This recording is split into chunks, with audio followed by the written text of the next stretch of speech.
Most people can go their entire lives thinking they're the apex predator on the planet.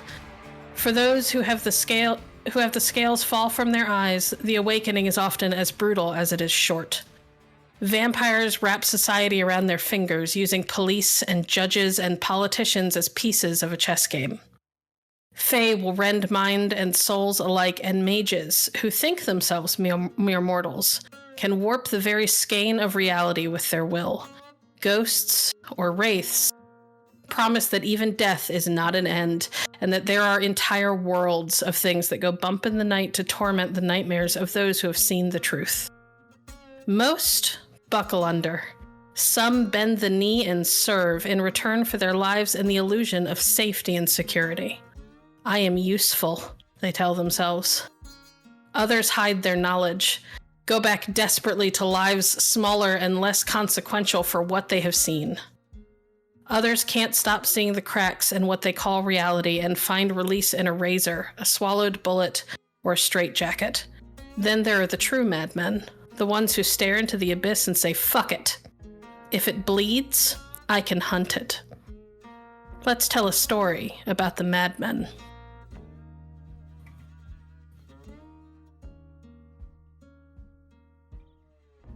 It's been only a few minutes, really, since you fled the scene of the destruction, where a building fell and you lost a dear friend. Someone who has defended you against every enemy you've encountered so far, or, when it wasn't possible, fled from those enemies beside you. I'm going to go around the table and ask each of our hunters how they're feeling in the wake of this devastation, knowing that there is a danger unlike anything you have ever encountered before, far beyond what you believed you would ever encounter in the future, nipping at your heels.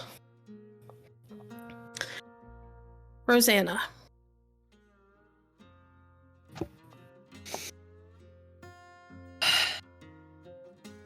I think that I'm more so just trying to take in everything that just kind of was laid out right in front of us. I mean, we were stupid and foolish, and because of that, our stupidness and our foolishness, we lost somebody so dear to us, so important, and well, for once I don't feel so crazy.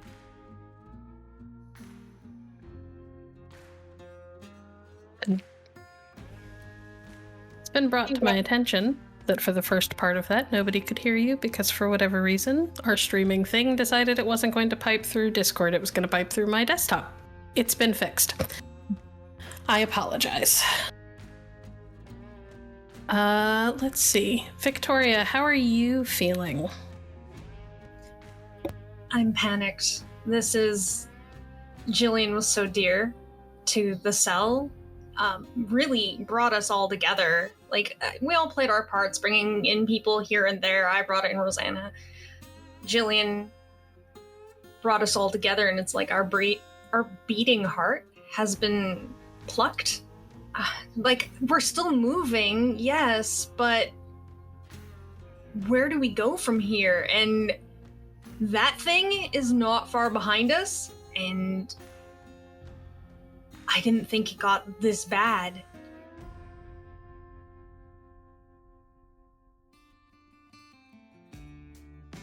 Zephyr, how are you feeling? I'm angry and also just confused as to how this could happen. I'm looking down at my hands, seeing the soot and kind of wiping the debris out of my face as we're, trying to escape. And all I can think of is, what could I have done to stop this? Like, Julian is the only reason why I'm still here.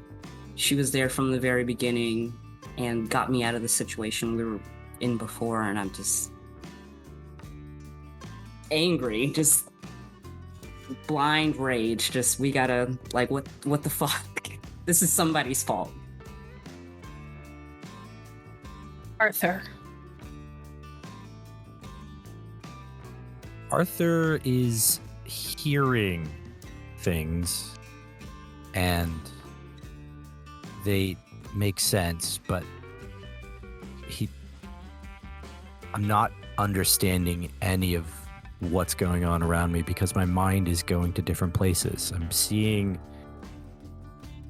a pair of eyes, and I'm remembering fear, because the only thing I can think of is that I'm going to die, we're going to die, Jillian is dead, and it's my fault because I'm remembering that moment when we all left, and this would not have happened if I hadn't made her and Zephyr leave the cult. This is all me. This whole thing. And all I can think about is that we're all gonna die, just like Jillian.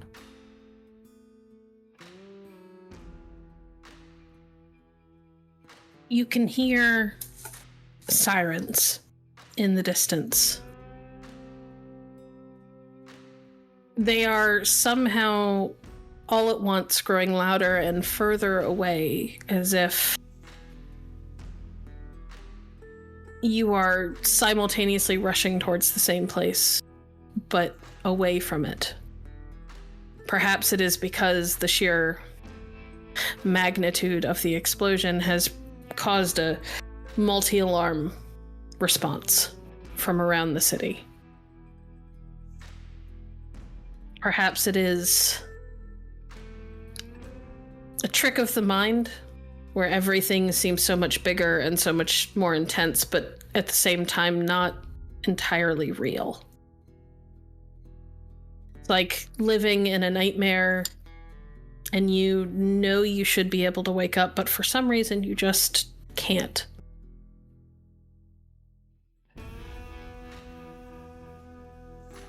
You have some time before you reach your safe house. The place that you've been staying, you've been there for about a month and a half now, and it was secured because of Viktoria's contacts.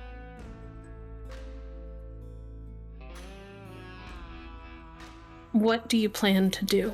What do you say to each other in these moments when you're driving in the pre-dawn light?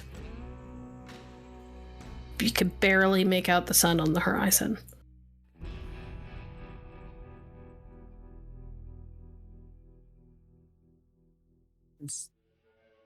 I'm just excessively, like, even though it's not on me anymore, just wiping the dirt, just not saying anything, just kind of panicking, just shaking, and just...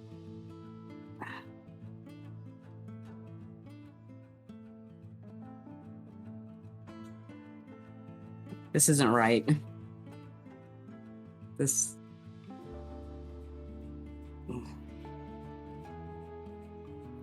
I mean, of course it's not right. What the hell went wrong? No, you know,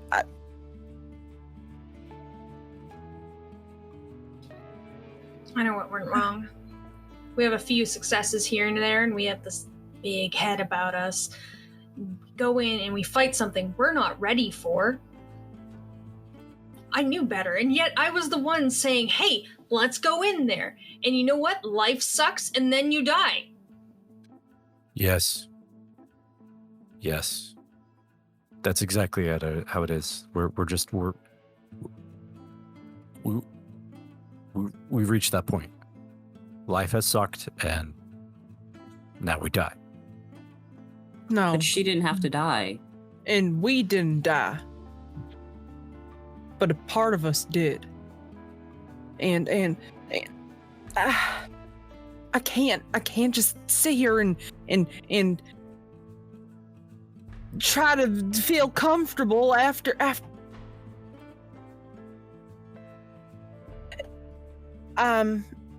Sorry.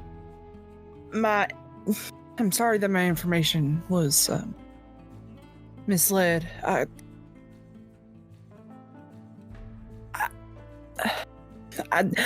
thought I'd had everything all tied up in a nice little bow. I thought, I'd searched through text and went through the iPad and I thought I did everything correct, but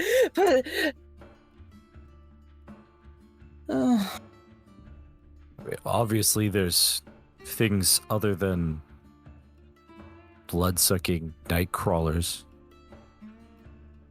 which we knew, but we didn't know what we were up against. Just too much darkness. It's too far strong. It can reach anywhere. It's all these rules, all these different, like, why isn't anyone recording this stuff? Like, why is it so hard for people like us to fight back? Because we're human.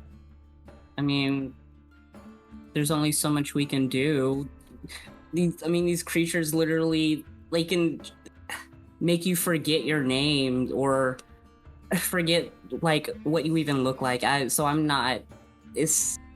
There's only so much that we can do, but at the end of the day, like, we're still human. We're still squishy.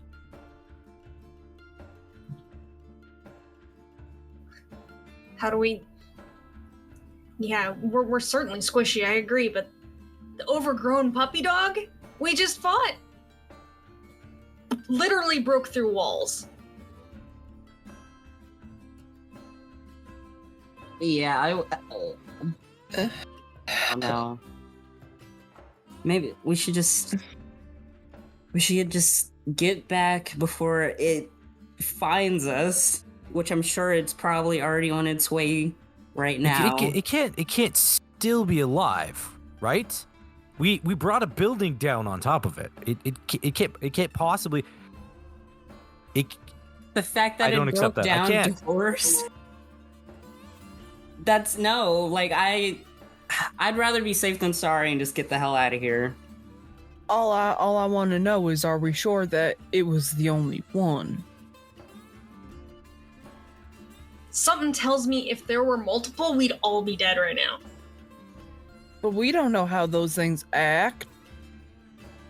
I mean, think about it. Are they like dogs? Do they mass in groups? Like, is this like a thing? I could listen. All we gotta do is get back to the house, and I can grab all my books and all my technology, my iPad, my laptop. I can start looking into them, maybe see if there's anything that we can come up with. I don't know the first thing about giant puppy dogs other than what you see in the fucking movies. I don't know. My specialty isn't like anything in that realm. Well, if it's anything like the movies, then there's probably more. Yeah, that's the only thing the movies agree on. Like, which movies do we mean? I don't think we have time to do a marathon. We just got to get the fuck out of here. We need to leave.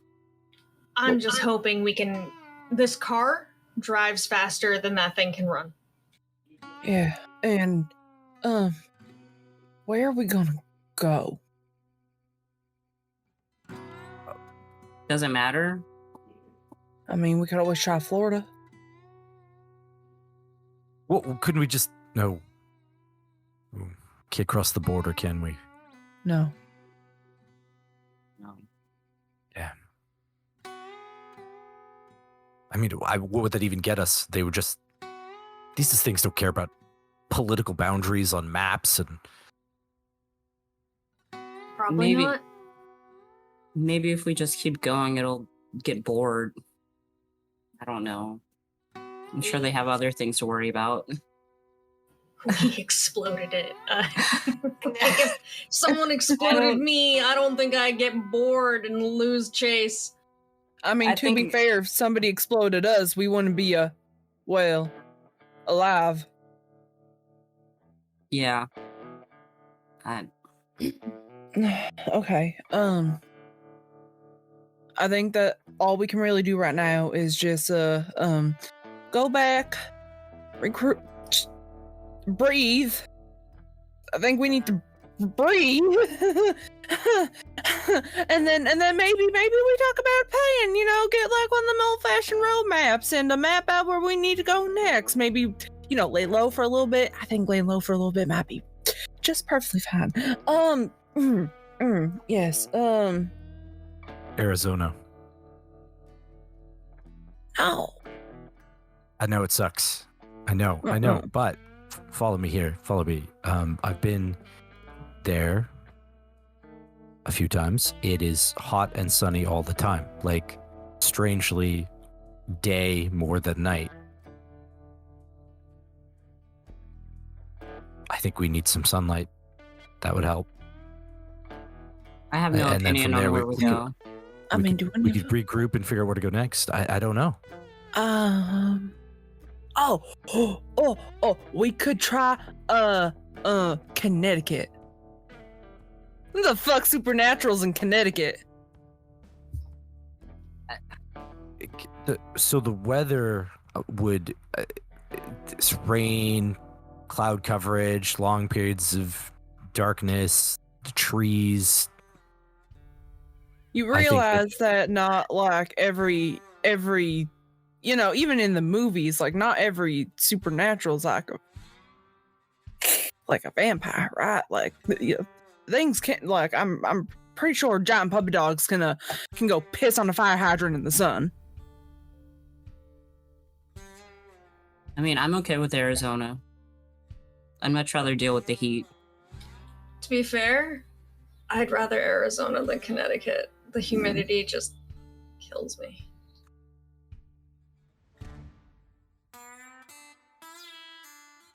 I mean, I still think Florida might be a good option too.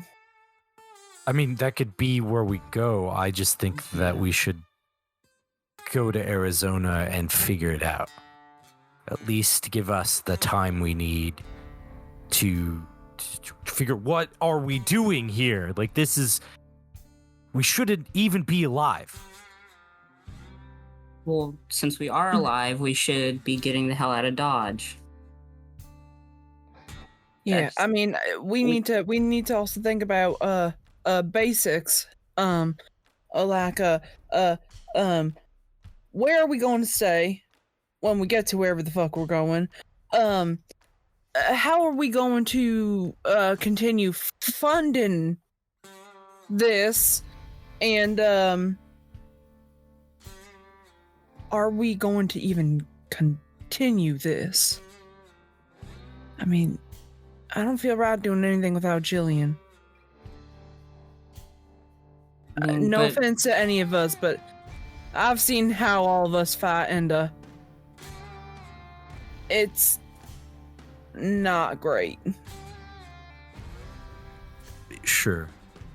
And we're not trying to defend each other. I think we're all in an emotional space right now, but I have something to fight for. So I'm not going to stop. I don't know what I'm going to do or how, but I can't. Yeah, I can't stop now, Jillian, or no?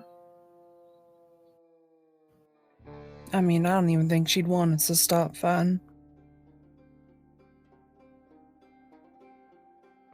So, Arizona? Arizona? Yeah. Yeah. Christ, Jillian's gone.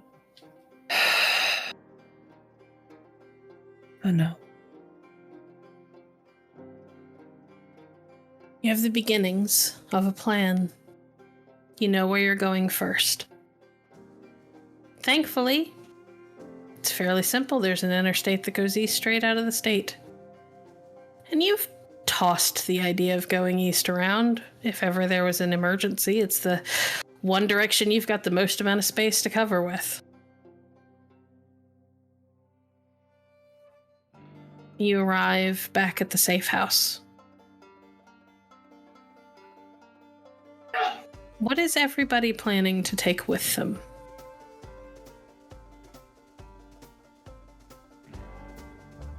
I already have a small bag prepared because before this even happened, I was always paranoid that the speaker would come and find us. So I already had like a bag of just like basics, like a change of clothes, like a really crappy small med kit that just has like bandages and stuff like that. And then just a small pocket knife. And that's it. You have a go bag. Yeah. Yeah. Is there anything oh, sorry. Go ahead. No, you good. Is there anything else at the safe house, Zephyr, that you cannot bear to be parted with, given the time to be able to gather it? Definitely my my notebook that I kept with me while I was staying on the compound. It just has like basic logs of the people I encountered, and then also my encounters with the speaker and like the weird things that were going on. And Okay. just, like also like some anatomy and just like notes of things that I was doing. Okay, well, that should be fine. You all did kind of pull together what little funds you had in the past month or so to make sure that you had an RV. It was all part of this hodgepodge, just in case you needed to flee plan. But you don't have a lot, and the plan was never fully mapped out. Arthur. Much like Zephyr, Arthur assumes that the speaker's coming at any moment, and so everything, like he has a bunch of random things for like little shower things or a shave kit, stuff like that he just slowly accumulated after they left the compound, because he realized that he couldn't just live the homeless life, as it were. But his important things are all together and for the most part with him. His notebook that he writes things down, and he hasn't done anything about this particular encounter yet, but sure enough, it will end up in there. His sunglasses, his gun that Jillian sort of insisted that he take just in case that she wasn't around to help. And, you know, it's all in a bag, all of his few clothes. So there's nothing that he needs per se, except for maybe some cash, because before the church was able to like sort of shut down some of the accounts they had access to, he had squirreled away money all over the place, and so he probably has a bit of cash, you know, rolled up, shoved like, you know, under the pillow or something in the room or whatever, wherever they're at. He has like little squirrely bits of money all over the place just in case. Excellent. Victoria, is there anything that you can't bear to be parted with that has to go with you? The primary thing I need to take with me is my violin and the bells, but the bells were already hanging off of my belt when I got in here. You all know me at this point to have like this ever-present jingling thing going on, which is a bit of a problem when we need to be stealthy, but I do my best to keep them quiet in those situations, but they're necessary. Absolutely necessary.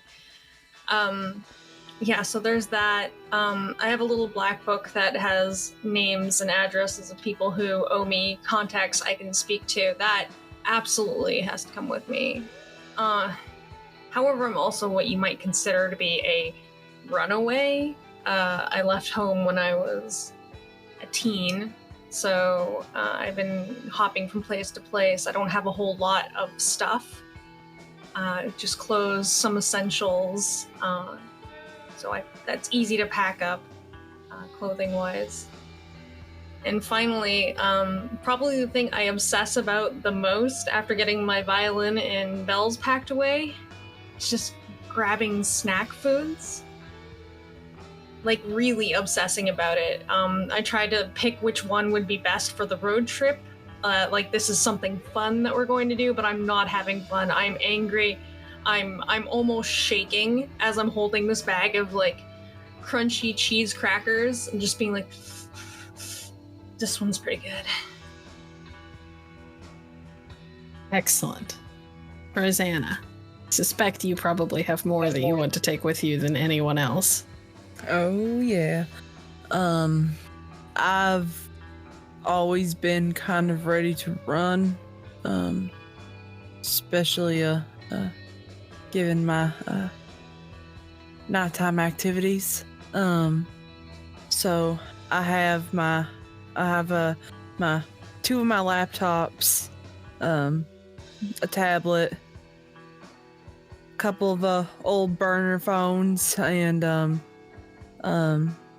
couple of books, as well as like some clothes and some just the most important thing is a picture of my twin sister that I keep by my bedside every night, and as well as like some basics like showering stuff, shaving stuff, hair care products, things that I would need, and my little stuffed animal that I use for protection and safety. Understood. The RV that you all procured, you poured most of your funds into buying one that was a little old, a little run down, had definitely seen better days.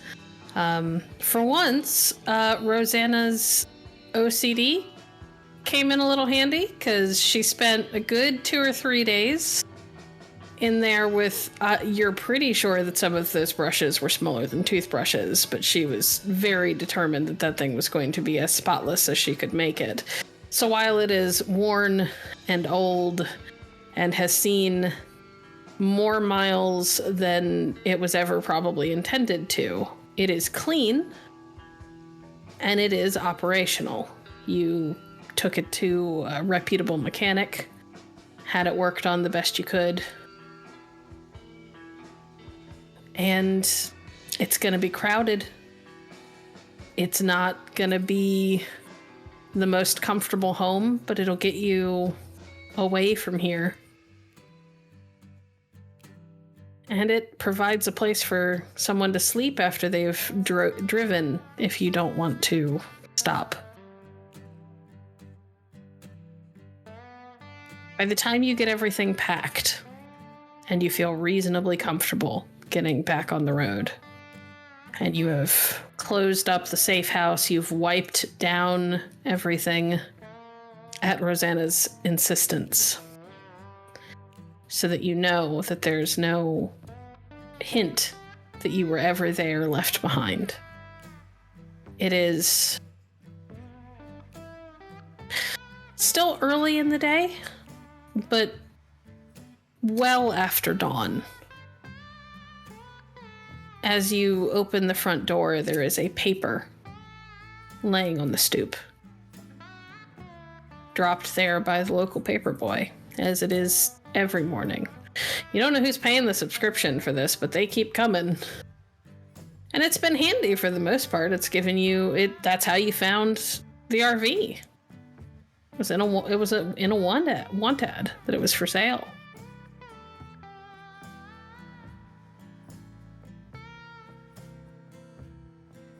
When you open the paper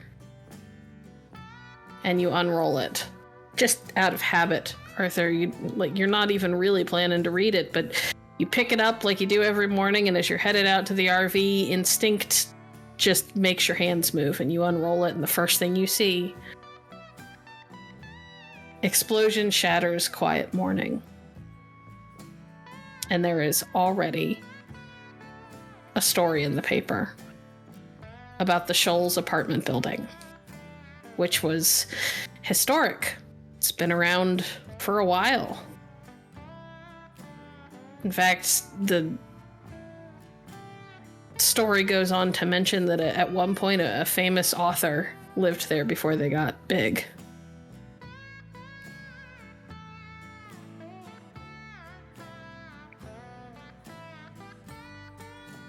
But it's not a hugely long story. Nobody seems to know that the gas main leak that you all orchestrated and made people think was happening so that you could empty the building. Nobody seems to have figured out that that's not what really happened. Not yet, anyway.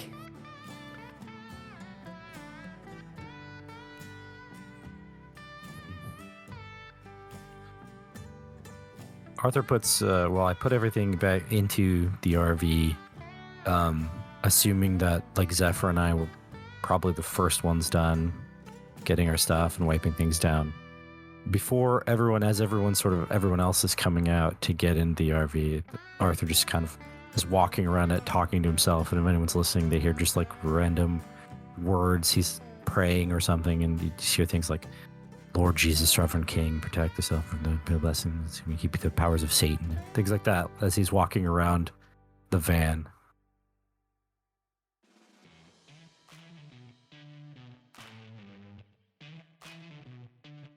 Do I see him walking around the?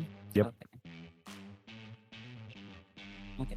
So I put down my stuff and then I just kind of step out of the van and are you still like walking around? Yep. Or you kind of stop? Yep. Okay. It takes a little bit of time. Okay. So yeah, I kind of like walk up to you and just kind of like quietly and just like, I mean, obviously you're not okay, but do you need help with anything? Or you're good. Just grab me. Oh man. No, I don't think so. Jill and I would have done this together. I wouldn't ask you. I know how you feel about all this, and I know that. I mean, I feel like this is my fault, right? If I had listened to her, I wouldn't have gone in, and I wouldn't have seen the things, and I wouldn't have been a target, and I wouldn't have forced us to leave. You would have been fine. You were fine. No. No, I wasn't.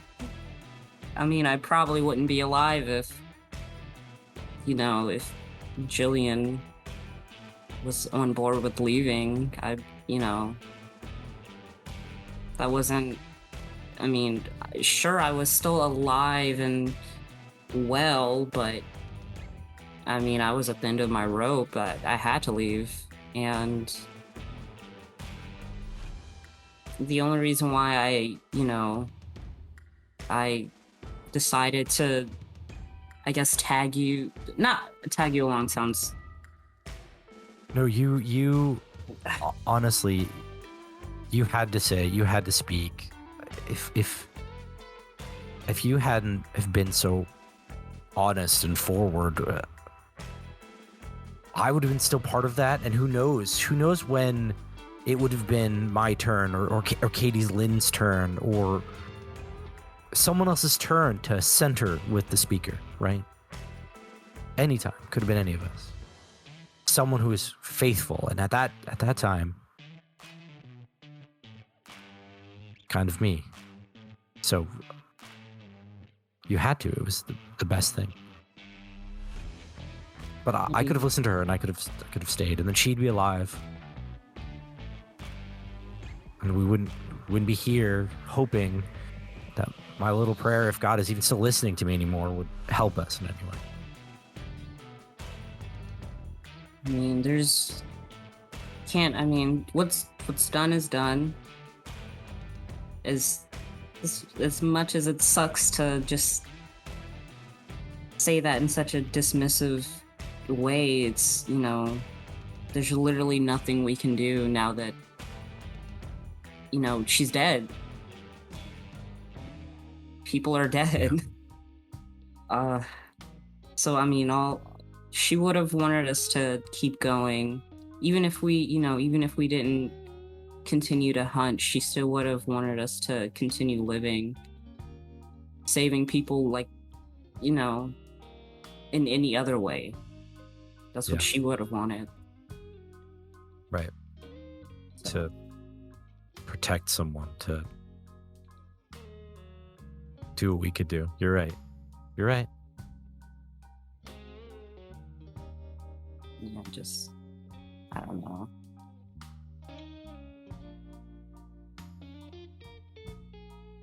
What do you do? Like, I pray. What do you do? Do you even pray? Zephyr, I've never asked.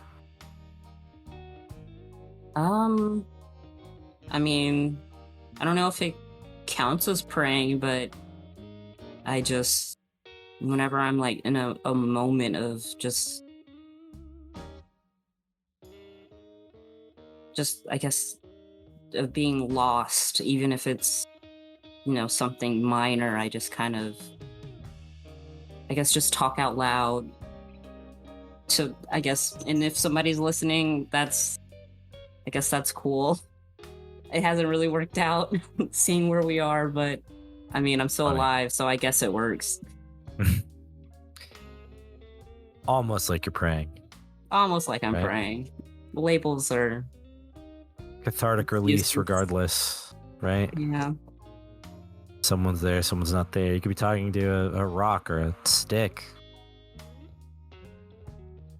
and it would work for you. It's a mental thing. So I don't know. I don't know if I'm okay. I don't know if we'll be okay. I feel like she stepped in where I should have been, but then we shouldn't have been there in the first place, and that's on me. But I will get to Arizona at least. And Arthur's like playing with his ring while he's talking this whole time. He's just been mindlessly turning his wedding ring over around in his finger. Have you heard from her? Your wife? I don't know. I haven't heard from her, but I don't know if that means she doesn't want to talk to me, or if that means she can't, or if that means she's tried and we move around too much, or the cult intercepts it. I don't know. I still have I know the Jillian was like, they'll track us, but I figured out a way. I paid someone. Viktoria helped. Rosanna helped. Some people, like, anyway. There's like a thing where if she leaves a voicemail on that old number, I can get access to it. Oh. There's nothing though, so I don't know. Well, I guess you can have faith that she's alive. I don't know. I don't know. It's a funny word from you, Zephyr. Funny word. Yeah. Hey, thanks for checking on me, though. Somebody has to. Now that Julian's not here. Yeah. Rosanna and Viktoria. What are the two of you doing?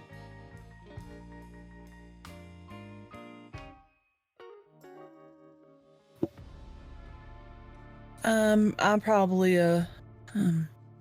doing my 5th, 6th, 7th check around the house, making sure that anything that any of us need is not just lying around anywhere. Making sure that we have like extra things of like dry goods, canned goods, maybe some cases of water, just in case. Don't want to stop too many times. Stopping means they might find us faster.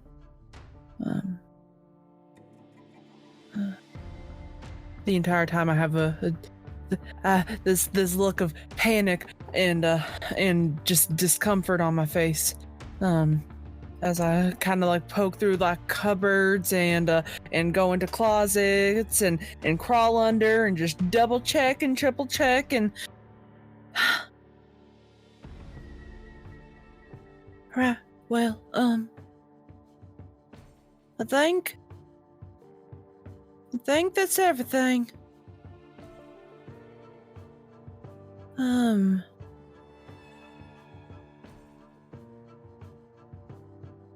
doing all right, Viktoria? You kind of look over to where Victoria's been standing, kind of looking at this old television set that we have that we're not going to take with us because honestly it's so old and beat up it barely even works anymore. But I'm just kind of standing there staring at it. It's not on. It's just a black screen. And I've been kind of like nervously biting at my fingers. Not my nails, just kind of like this. And I go, Yeah, I'm okay. I'm okay. I'm okay. And I walk over to where like this baseball bat is just kind of sitting, and I pick it up and just start swinging at this old TV as it goes smashing to the ground, glass shards flying everywhere, and I just keep yelling repeatedly, "I'm okay. I'm okay."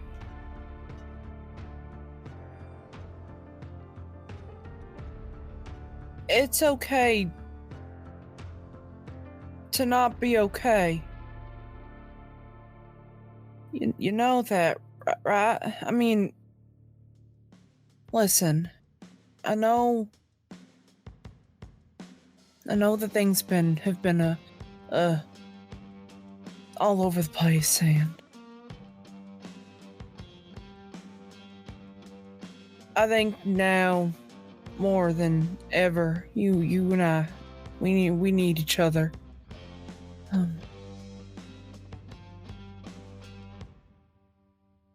It's not easy on any of us. And I think it's important right now, and she kind of walks over, I kind of walk over to Viktoria, and I rest my hand on her shoulder. I know how you're feeling. It's terrifying. I mean, we bit off more than we could chew, and unfortunately, one of us had to pay for that. That's the thing, Rosanna. I'm not scared. I'm livid. I'm livid at myself. I'm livid at all of us for messing up the way we did. I'm mad at Jillian for dying on us.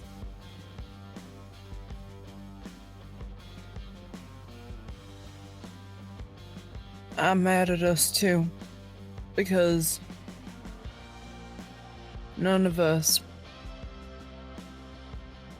were careful. That's what this was. Is none of us were careful. We are Icarus. We flew too close to the sun, and because of that, you know, it's really funny. Before I ever met you, I never really left my house. So like, you know, like all of a sudden I'm leaving my house, and bad things start happening. And I know what you're gonna say. It's your paranoia acting up again. I know that you're gonna say that, but no. This is past. We need to be more careful.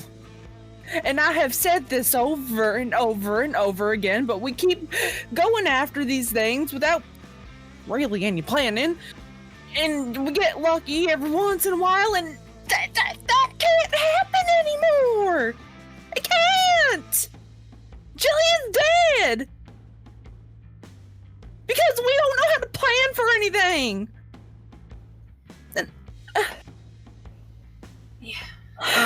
At this point, I can see Rosanna's actually getting worked up, and the thing is, I need to work out my rage before I can help the rest of the cell. So now that the TV is absolutely shattered, components scattered across the ground, I actually bring Rosanna in for a hug and drop the bat to the ground and say, yeah, we need to fix the way we do things. She made all of us feel safe. Yeah. We failed her. No, fuck that. She failed us. If I die, it's nothing short of a failure. If you die, I'll lose my best friend.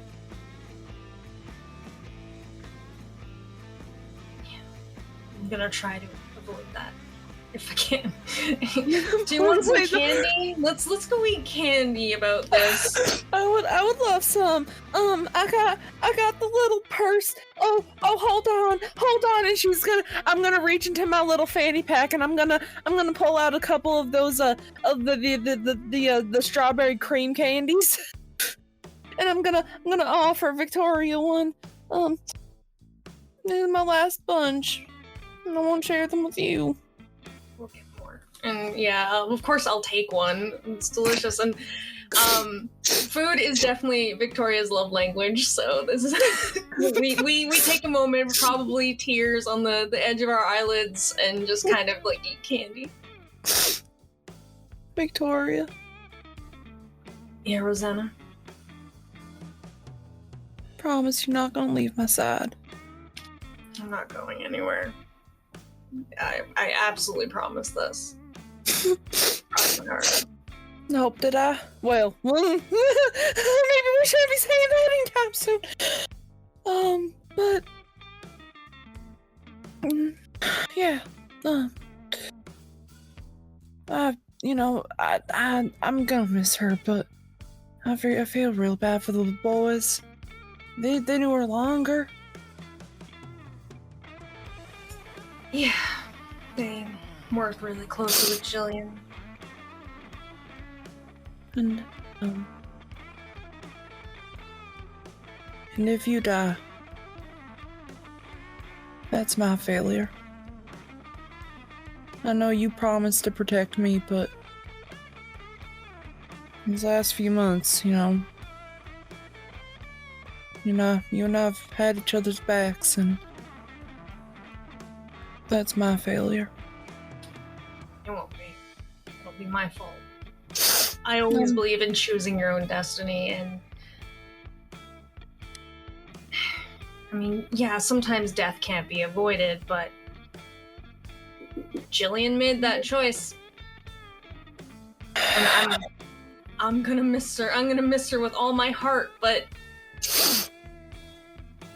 she left us.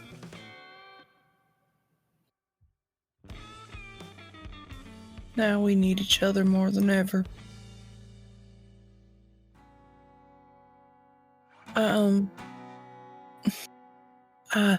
I checked everything over. I think 8 times around the house should be good. You have everything that you need. I know that you're like the person who does all the cooking and everything. Do we need to make any stops, or do we need more water? You think we need more water? I think we might need more water. No, we're fine. Okay. You have everything, right? Yeah, go relax, Rosanna. I think we're good to go whenever Zephyr and Arthur are ready to go. Yeah, relax. Sure, I'll try that.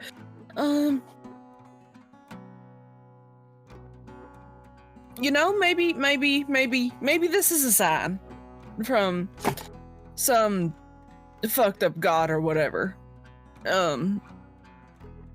Maybe it's time that we really get serious. Fucked up god. I like that. If there was any god I would worship, that'd be the one. Yeah. Me too. Come on. We should get going. Yeah. And Rosanna's gonna give Viktoria a small kiss on the cheek and grab all of the rest of the boxes of things that we might need for our little trip and walk out. I try not to swim. That'd be a tough girl.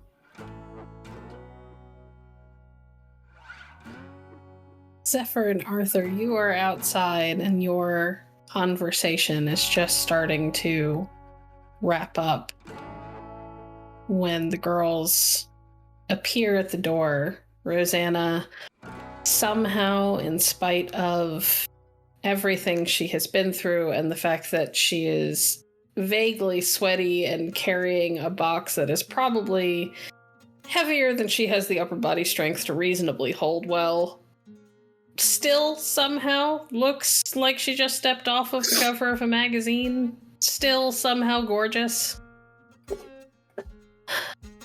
Viktoria looking like Viktoria. She's always got that vague aura of I'm angry at the world and am 2 steps away from taking a baseball bat to somebody's head or the TV. But somehow both look a little less tense than they did when you came out here.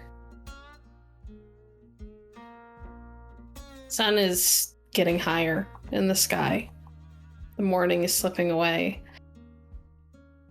And you have quite a drive if you want to get to Arizona.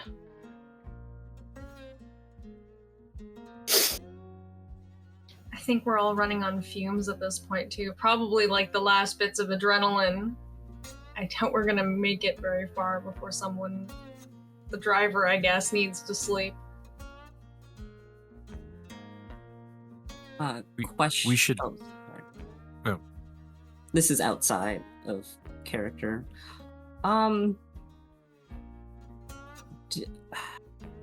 So we grabbed everything out of the Safe house. The safe house. Is Jillian's stuff still in there? Oh, that is a very good question for all of you. Did you pack Jillian's things? I assume that none of you has the heart to just toss it. Yeah.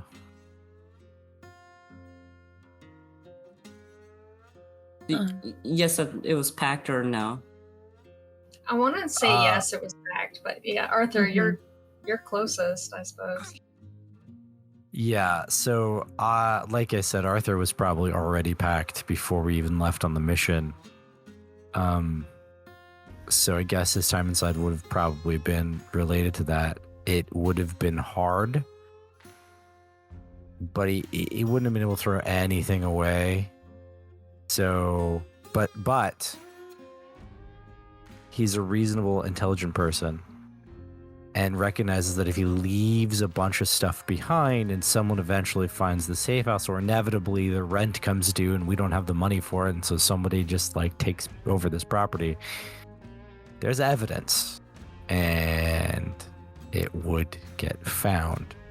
And so those things need to go into a duffel bag or something.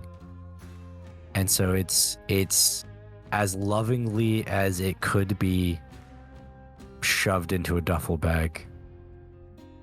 And Arthur put it in the back of the RV in the far back corner, maybe the little foldy closet door thing in the bedroom or whatever. But it definitely is with us. Whatever he could fit into a duffel bag. If there's things that couldn't fit in a duffel bag, well, that would have been harder, and they're in a box and probably not in the RV. We can say that most of Jillian's things probably fit into a duffel bag. She was a fairly physical person, so she didn't carry a lot of books on her. She had an old beat up Bible from her time with the church. A couple of odds and ends. She's got an old Polaroid of, I say old, but it's really not. It was taken a little less than a month ago of the 5 of you out having a decent meal after your first successful hunt. It's not a terribly fancy photo, but it is a heartwarming reminder of the first time all 5 of you came together as a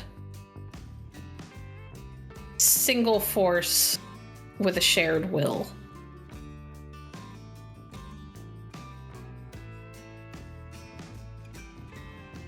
And that becomes Arthur's bookmark. Oh. The one thing you couldn't fit into a box or fit into a bag is a old beat-up corkboard that says property of San Diego Public Schools. You don't know where she got it, but she came home with it one day and she used it to plan everything. She had everything from grocery trip lists to local stories from the papers that you guys found, and she called it her job board.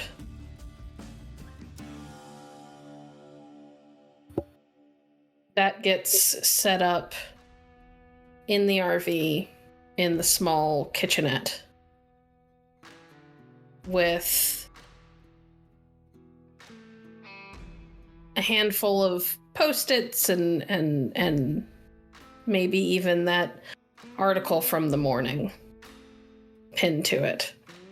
Something to remind you of the night everything went wrong, so that you can keep it in your mind's eye and you never forget. On the corkboard, Roseanne, I post a little a sticky note. It says Florida, and then I post another one that says Arizona. And I kind of tack them to a map each state, and then I start putting little thumbtacks of where we start, which is California, and kind of start to draw little lines of where we want to go. So one tack will connect to Arizona, and Arizona could connect to maybe maybe hopefully Florida, because that's where I want to go. As kind of like a maybe, it might be nice to just track where we're going, okay? Are there like markers? There To draw. are, in fact, a couple of writing utensils in the glove box. One of them is a thin point black Sharpie. I'm gonna go up and draw like a little alligator where it says Florida. Just a little baby one. Just a little baby. Look at him. Yeah, if the werewolf doesn't get us, I know the alligators will. Oh, definitely. I'm not ready to wrestle an alligator. I can try a werewolf. Alligators are a little bit too scary for me. Zephyr's actually presented something to my brain that I didn't want to think of, but werewolves. Gators? No, that's the actual devil. No, see, weregators aren't that big of an issue because they mostly just lay on the ground and wait for you to walk by. Doesn't that make them more dangerous, though? I feel like it makes them more dangerous. Arthur's mind goes to literally every homeless person laying on the street in San Diego, and he starts going,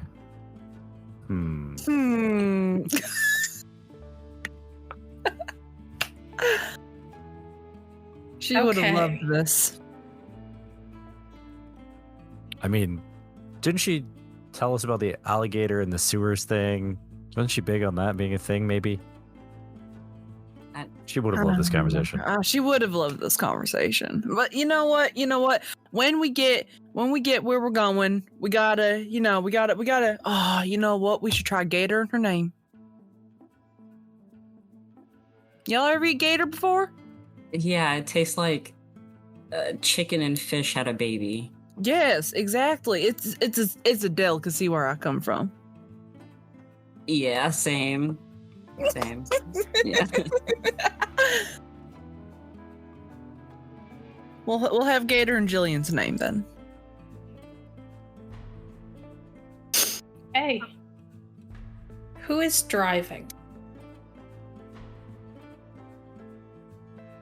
Viktoria is not a terrible driver. But I'm scared. You should be scared. I'm a very rage driver. Oh! Uh-oh. I mean, I assume that Arthur is more of a navigator than a driver, but he would take over at some point if someone needed a rest or something, but not a primary driver for sure. Rosanna can also navigate or drive if needed. All right, we'll make a decision. Who's taking the wheel first, guys? Jesus. First and foremost, thank you, Rosanna. First and foremost, Jesus must be at the wheel of this entire endeavor. Because if Jesus is not at the wheel of this entire all right, that's it. I'm driving. Like in the middle of him like starting to go on a rant, I start mimicking like his hands when he does the sermon. Like behind him, just the finger staples and the touching and the. And as he's having this, as he's having his little sermon, Rosanna just kind of, all right, I guess I'll drive first. I'm imagining that as Zephyr is mimicking Arthur's hand motions, he's also sort of ushering Arthur up into the back of the RV while the girls jump into the front seat so that he can continue his sermon. He's in his zone. It was in Matthew where it said. Jeez. Do I have earplugs? Because I am so anti-religion, and hearing him go off on a sermon, I'm just like, oh no, earplugs in. Here we go again. I'd much rather listen to this than be stuck in my thought. I mean, the words are gobbledygook anyway. They're just coming at it. It's just sort of a rote sermon that he's given before. All right. We doing this GPS or map style? I would go with maps. GPS, I feel like somebody could track us. All right. Then onward and upward and to Arizona. And Rosa, I start up the car and or start up the RV and throw on the radio. And what is the tune of choice?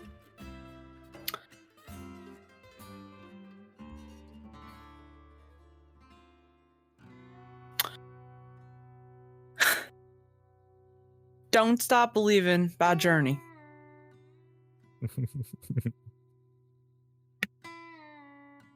Somehow I'm not at all surprised. It's only about 7 hours from San Diego to Phoenix. So if we stop somewhere in the middle, we can switch off and then someone doesn't have to drive for too long.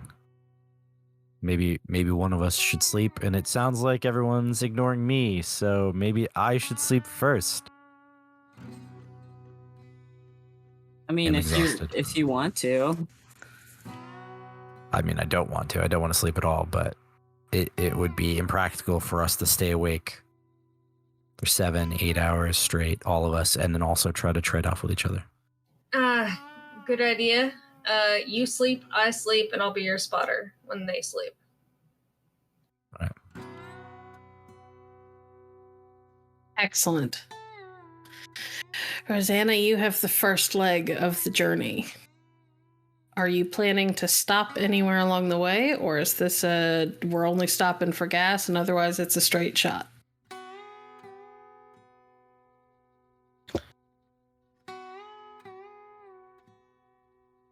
Only stopping when we absolutely have to. Okay. Sounds good to me. Can you make me a resolve and drive check? Okay.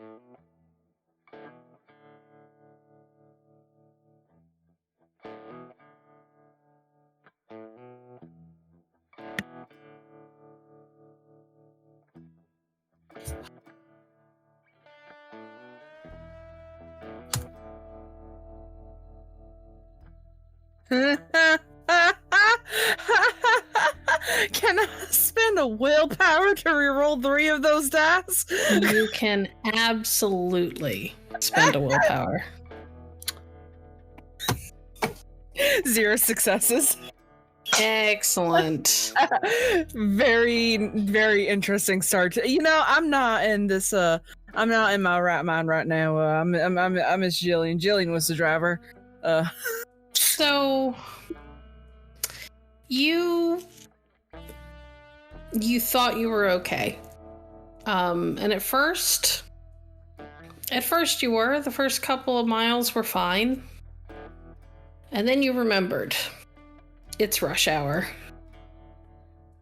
And you guys have to drive through an awful lot of the city to get to the outskirts of it. Because you picked a safe house that was kind of smack in the middle of everything so that you wouldn't have a long commute no matter where you were hunting. It's also a lot easier to blend in when you're moving into a neighborhood that's, in the middle of everything and is pretty transient to begin with. You attempt to merge onto one of the junctions. You're headed for I-8, which cuts directly across the south of the US. And you just can't get the RV moving fast enough.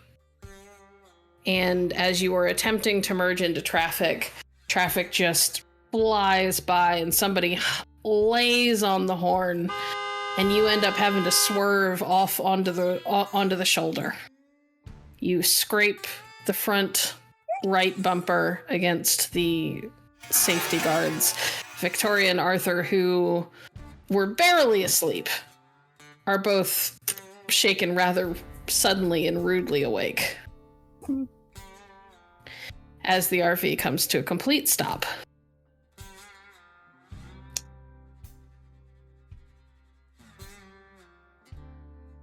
Okay, maybe,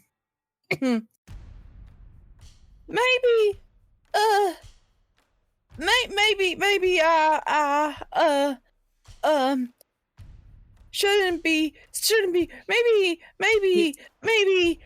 we should not be driving,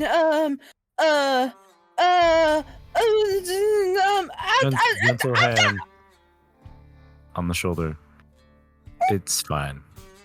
Why don't I take over already? We've barely moved, but maybe you need to rest more than I do.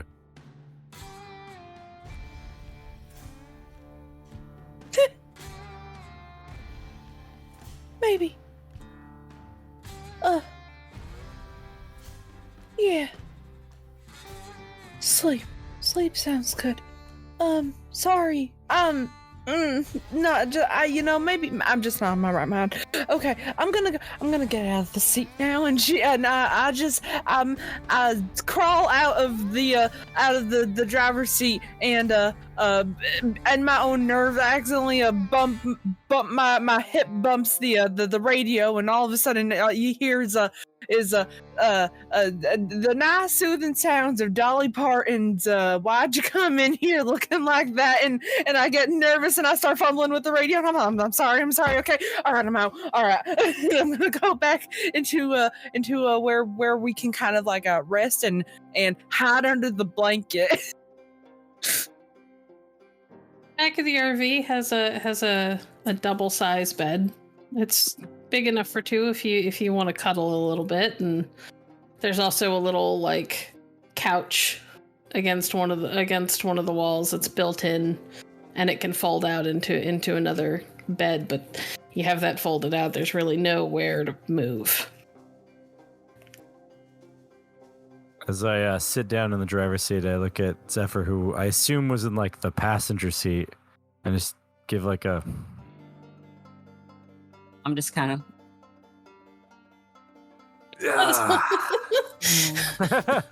But is she still? Are you still panicking? Like very erratic.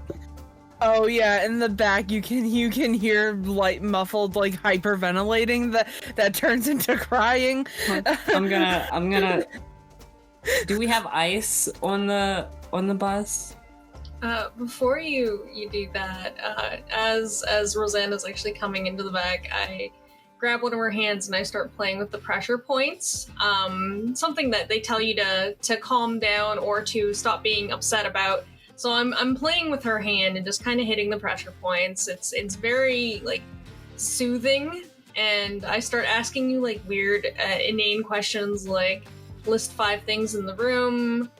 Just trying to get you to focus on anything else but the anxiety and stress you're feeling.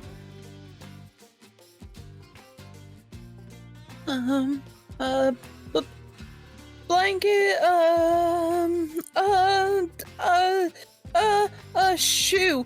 shoes, okay, laptop. Hey, where's my bag? Actually, you know what?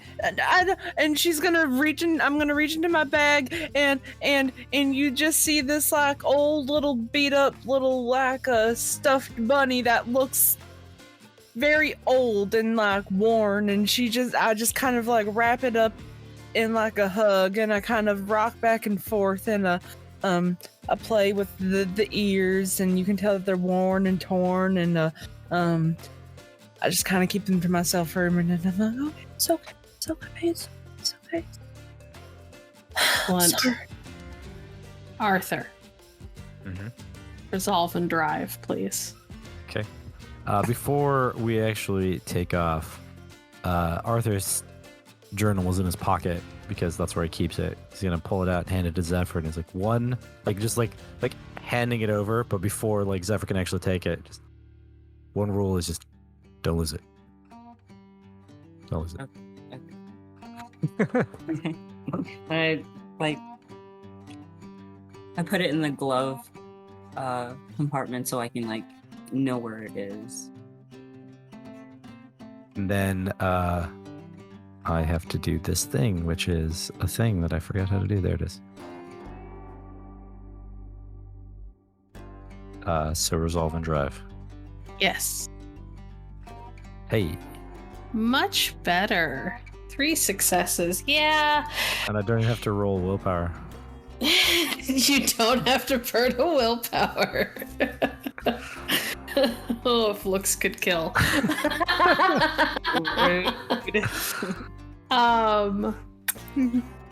You, Arthur, maybe it's the extensive prayer that you said ahead of time. Maybe it is the experience that you've had on the road. You've spent an awful lot of time in cars, whether you were driving or not.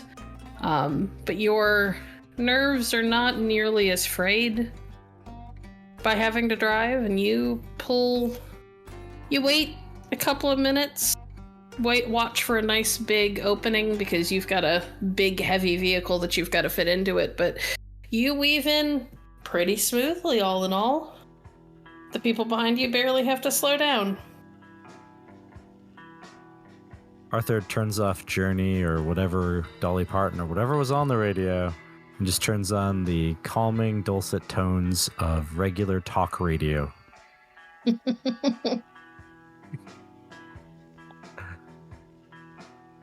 like when to- you say talk radio, oh, I'm sorry, Viktoria, go ahead. I like to imagine it's some sort of like a spooky theater thing, but you know how those like old-timey spooky theater things aren't even really that scary. Right. So it's just like kind of this droning voice telling a story. Yep. It doesn't even matter what the topic is. It could be conservative political talk radio. It could be in Spanish. It doesn't matter as long as it's making noise. So it could be whatever. I love it. Arthur's not even listening to it. It's just the sound. All right. Well, now that you are the driver, I have to ask, is there anywhere you plan to stop, or is this a we're only stopping for gas? Well, there's a few places on that route that would probably be a good place to stop, just in general, while we have a vehicle we can kind of move around in. There's still leg stretching. We have, as an RV, I assume, there's a little bathroom, but there's still getting out and using the restroom. Along that route, especially, as I know both in and out of character, there are a few places that we should probably stop. So it's not going to be a just straight non-stop drive. There'll be a couple of places, if for no other reason than just to get out and breathe, grab some beef jerky just to feel normal and get back in the vehicle. Okay, so you're hitting up rest stops and things like that, but There's a couple, along that route. there's no like stores or anything like that you're looking into. Okay. No, not unless somebody goes, hey, we should probably get sandwich meat or something. Well, so far, no one has said anything. Viktoria and Rosanna are in the back. Rosanna is slowly calming down. And you know from experience that after the panic subsides and the freak out kind of fades, that tends to be the last of whatever energy she has to burn, unless she just woke up. And she's been up for a hot minute and had to face an awful lot today, and so there's a pretty good chance that she's gonna get a really solid nap now that you're moving, and she's got the comfort of the RV moving around her. You guys manage to head out of the city just as you are passing the city limits and crossing onto I-8 to head towards Phoenix. There is a billboard as you're passing by, Arthur and Zephyr. It stands out to you perhaps more than the others, though they know by now where you came from, and maybe not what you were running from, but the fact that it had something to do with the Church of the Rising Sun. And as you are driving by it, Rising Star, I apologize. As you were driving by it, you see the billboard that's advertising services open to the public on Sundays. And it occurs to you, you're going to be the furthest away from Katie Lynn that you've been since you left.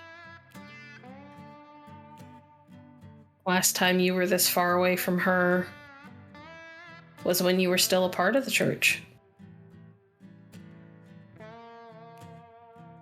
And what makes it worse? You don't know how long it's going to be before you're back. Yeah.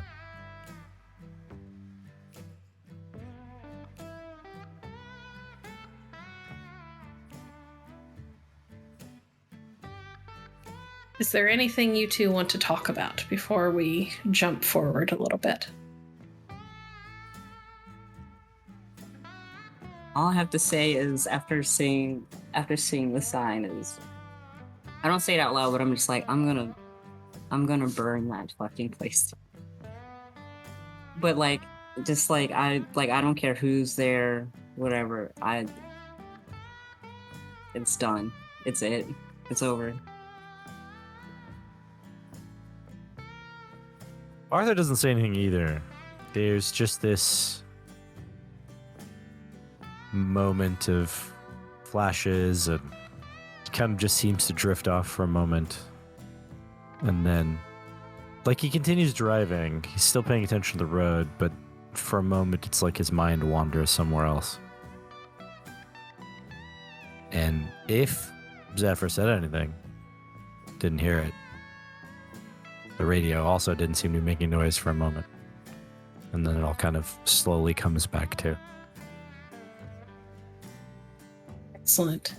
Zephyr, are you strictly navigating, or are you paying attention to the other vehicles on the road around you? A bit of both. So I'm like looking down, but also kind of like looking mostly as like, is anybody gonna accidentally swerve into our lane or anything? Can you please make me a wits and awareness with a -1 die? No. Take 1 die away from your usual pool because you have Wits. split your attention.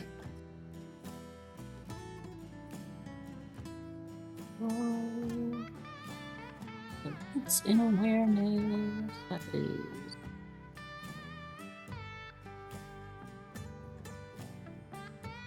Make sure that's right.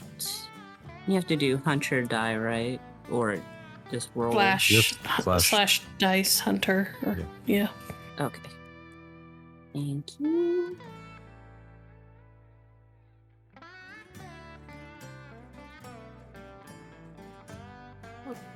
2 successes. Okay. Nothing immediately stands out about the vehicles around you. Except that, considering that it's rush hour and you're pulling onto an interstate, there's a weird number of motorcycles. Maybe there's a show going on in the city or something, but just odd. That rumble is a little louder than one would expect for mid-morning on an interstate.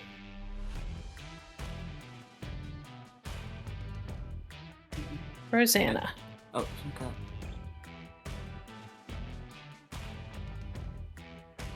Will you please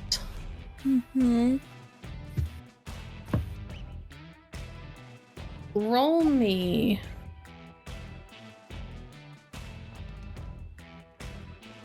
wits and awareness?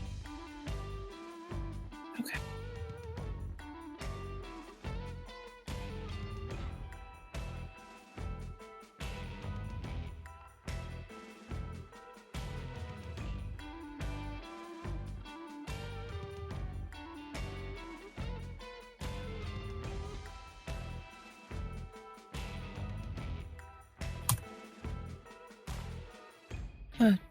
Two successes.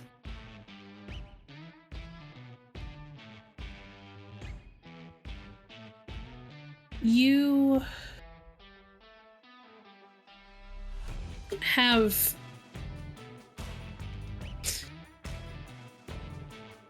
a dream. You think it's a dream. Maybe you're just imagining things. It's been a really long day, but you feel vaguely aware, more aware than you typically would be while dreaming. It's not quite lucid, but almost. And you feel a hand touch yours. Or try to. But it's like it can't quite get purchase. It's like every time it tries to brush your fingers, they slip off. And then you fade back into that blissful black nothing of pure exhaustion. Please roll me your remaining willpower. Let's see if you can get through this nap of yours without too much disruption.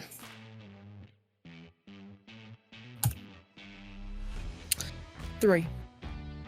Excellent. You managed to make it through your nap without any nightmares. For once. Viktoria, are you genuinely sleeping? For the most part, yeah. I imagine it changed a lot after the music was changed to just the droning voice of someone, reporting the news. And then I could actually sleep. Excellent. Okay, we are going to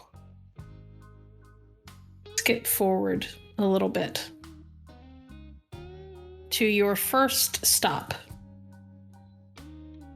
Arthur, tell us about the first place you stopped to get out and stretch your legs. It is a really trashy looking gas station on the side of the road that shouldn't have been considered as an option. There were several dozens of other better stops, just like even one exit back, but Arthur pulled off. It's like an open lot. There's like trucks all over. And it's just this garbage place. And he's like, well, I figured this place doesn't really do credit cards, so if we buy something, it's not like that anyone's going to track us. And that person there, I think, has a very selective memory, if you get my drift.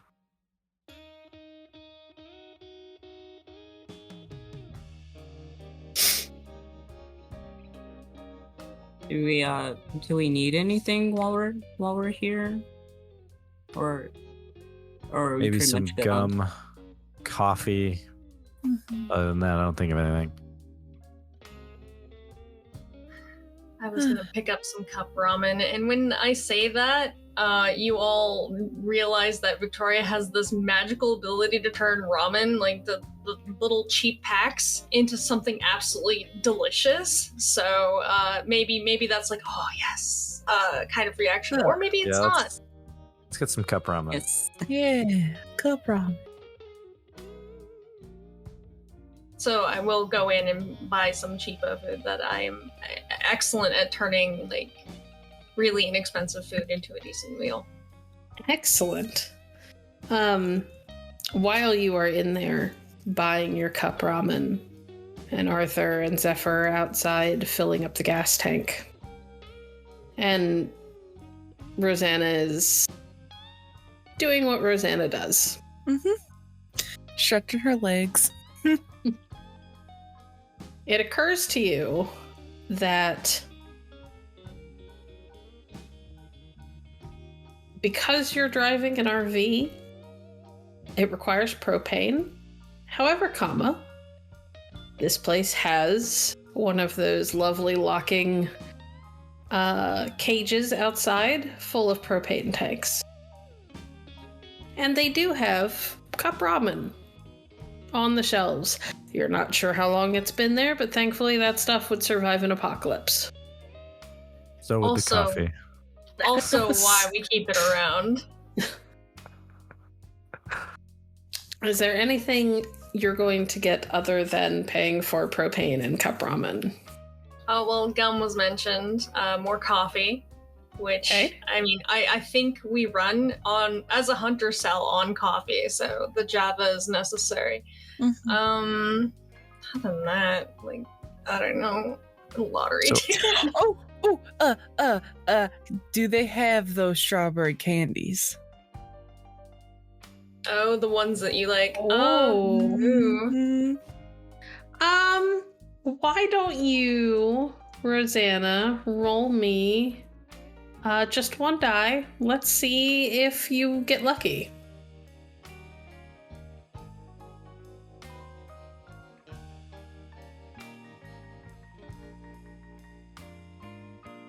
Victoria, are you genuinely going to buy a lottery ticket?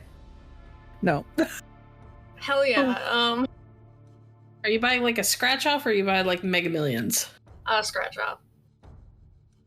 Okay. Yeah, we'd have to come back for the Mega Millions. Mm-hmm. Unfortunately, Rosanna, they do not have your strawberry candies. Dang. Maybe. But it looks like they normally would, and they're just out. Which might be worse. Victoria, will you please roll me 4 dice? Let's see how your scratch off does. Maybe you guys get lucky and you walk away with more money than you spent. Wouldn't that be nice? Holy cow. How does a critical sound? 4 successes. Yeah. So it's a complete just whim. You know you shouldn't be spending money on something like this. The chances of winning anything worthwhile are so slim. But you go, you know what? We've had such awful fucking luck in the past 24 hours. It's gotta get better. Yeah, that was my argument that I didn't say because I didn't want to, like, bring it up. But, like, my friend just died, so it's time for something good to happen. And so you buy the scratch off, and just on the, just on the off chance that it might work, you scratch off, and for a second there, you're not sure that you're reading it right. And you have to, like, show the ticket to Rosanna to make sure that you did it right. Rosanna, she just won, like, $500 on a scratch off. Well, look at that. You know how many strawberry candies I could buy with $500? Just enough gas for the RV. Two different priorities, I guess. It's like keep us going for a bit in more ways than one. And I probably have scratched it right off at the teller, and I just kind of like scooch it over. Yeah, the teller looks a little like shell-shocked. And there's this moment where you can tell that nobody has ever won while he was working, and he's not sure what to do with it. Mm-hmm. And he just kind of looks awkwardly between you and the ticket, and then you, like, back to you. And he goes, I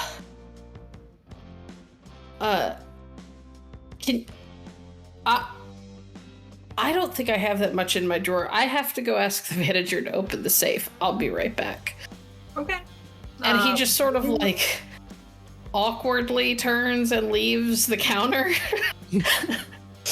And you can hear voices that are, like, quiet, kind of off somewhere in a back room, and then they kind of, like, pick up in, like, volume, where you can tell that they have told the manager, and the manager doesn't quite believe them either. And then there's, like, this panicked moment of, like, hushed whispering back and forth where they're not sure what to do, and you can hear, like, the rustling of papers. Like, they're probably looking through some manual trying to figure out what the fucking protocol is on how to pay out something this big. But eventually they come back with a envelope full of cash, which would look really shady if you hadn't just basically won the lottery. The teller has his phone out. Can I get a picture? Nobody's ever, like, won here before, like, even, like, $5 of the ticket. Yeah, go ahead. Well, no, of you. No. You're our first, like, big winner. No. I look so bad on camera. I've been sleeping in an RV for 3 weeks. I am very unattractive right now. Thank you. But no.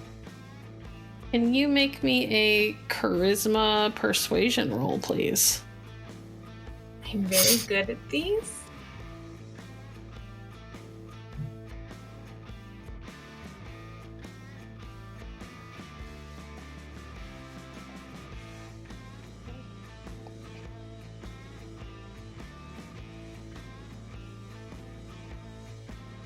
Oh yeah. 6 successes with a critical. He deflates a little bit. You can tell that he was very excited. You genuinely are the first person he's ever seen win this much money on a scratch off. That wasn't like on TV. But he sort of nods a little bit. I understand. Thanks anyway. Enjoy your winnings, I guess. Thanks, I appreciate it. Good work, by the way. Handing me that winning ticket. You are a part of the plan. Success. I'm trying to make him feel better, but I'm doing a terrible job. He doesn't look like he buys it, but he gives you the closest thing to like a reassuring smile he can manage, where he's like, yeah, no, I got it. I'm fine. I'm a big boy. I can handle it. Is there anything anybody else wants to do while you're here? So Arthur realized after finished filling the tank of the RV, that he did not bring his cigarettes with him. Not that he smokes regularly, but it's like his indulgence that he does. Realizes that he didn't bring them, and so he pats himself, searching, make sure he isn't mistaken, and then sure enough, he is not mistaken, and wanders in to buy Jillian's favorite cigarettes, because that's what he always bought, because it wasn't really for him. He just bummed one every now and then. And it makes him think of her. But also he walks in on this scene, and they were all like, hey, we won money. But Arthur's now thinking, well, shit. These guys are going to remember us. Listen, I didn't think I would win. When you say that you forgot your cigarettes, yeah, where are they? That's a good question. Don't know. Otherwise, they would be on me, wouldn't they? I'll make a note.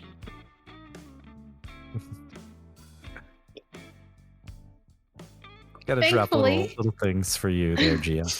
Storyteller. Thankfully, this is a seedy, kind of crummy roadside gas station that has no business still being open, let alone anything else. So, of course, they have a million varieties of cigarette in stock right now. It's about the only thing that seems to perpetually always be in stock. So you get your cigarettes, keenly aware that the people who work here are going to remember you.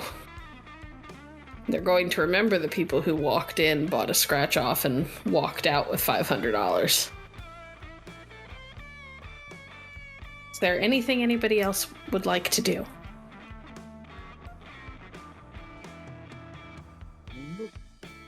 Okay. Well, with that haunting thought sitting in the back of Arthur's mind, you all load back up into the RV and pull back out onto I-8. As you are driving, Arthur. Actually, Viktoria and Rosanna. While Arthur is driving and Zephyr is navigating, what are you doing?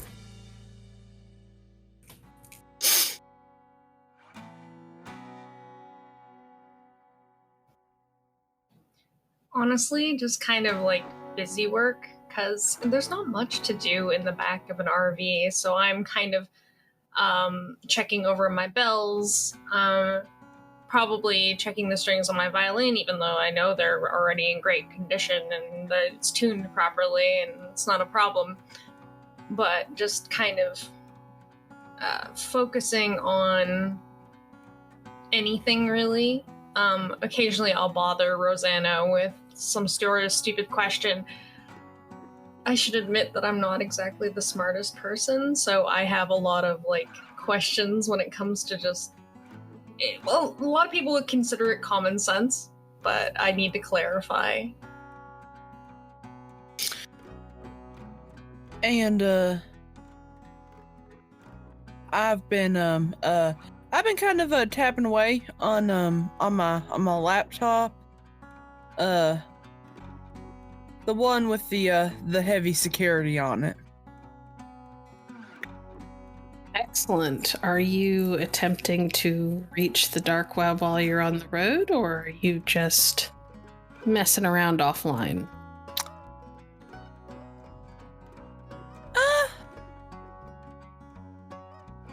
Tapping away for a little bit. I want to see if I'm able to get a breakthrough.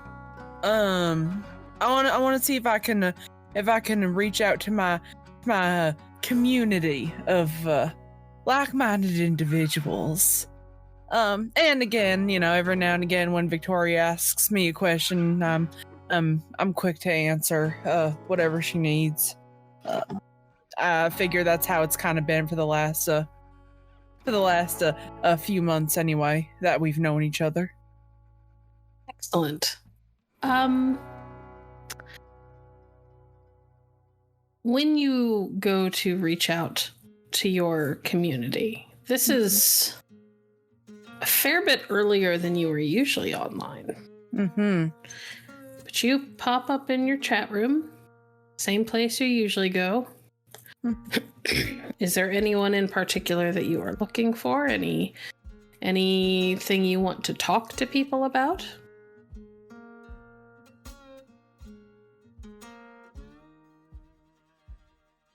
Is he online? He is not online.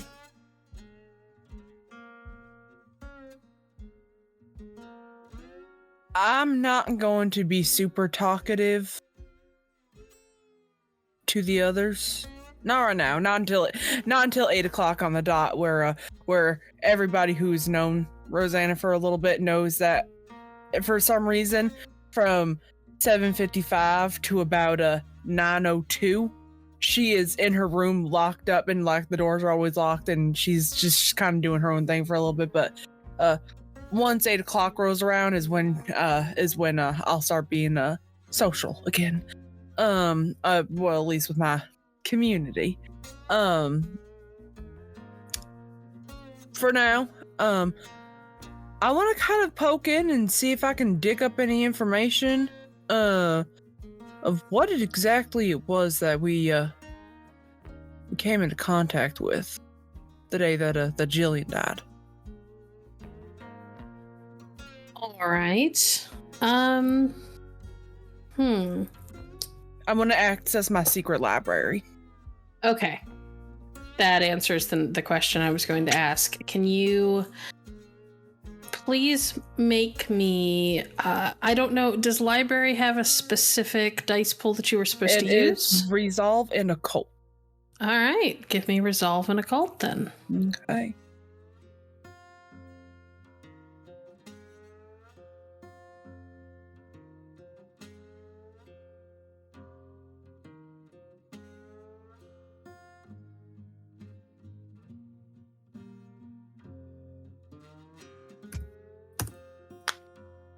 Whew. 6 successes. Well. So, you went in there knowing that you were going after some sort of a shifter. You weren't entirely sure what kind it was when you started. And you'd heard about certain vampires that could shift into things that weren't necessarily humanoid. So you kind of assumed that this was another vampire issue. Unfortunately,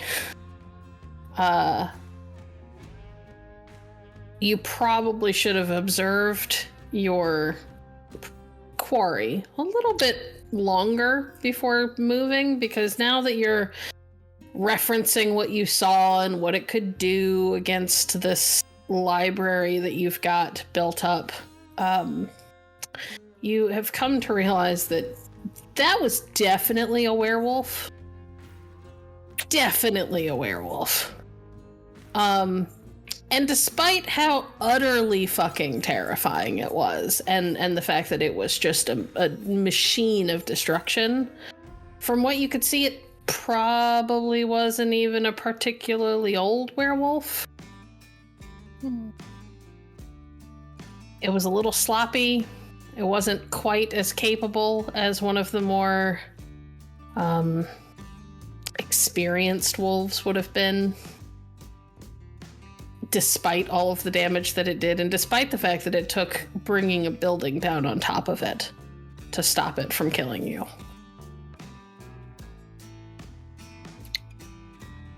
Is there anything in particular you would like to know?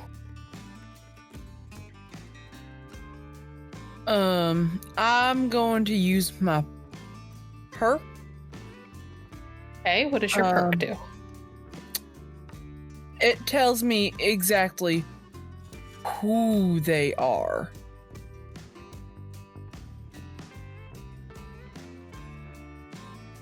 What kind of werewolf were we dealing with?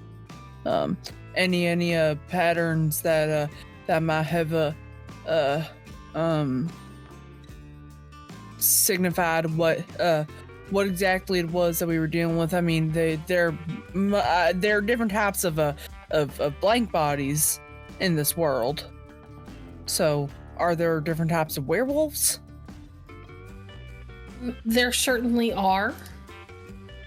And you have the feeling that you probably didn't see quite enough of what this one could do to be certain. Mm-hmm. You've got enough that you can start to narrow down the list of options, but not enough to know for sure.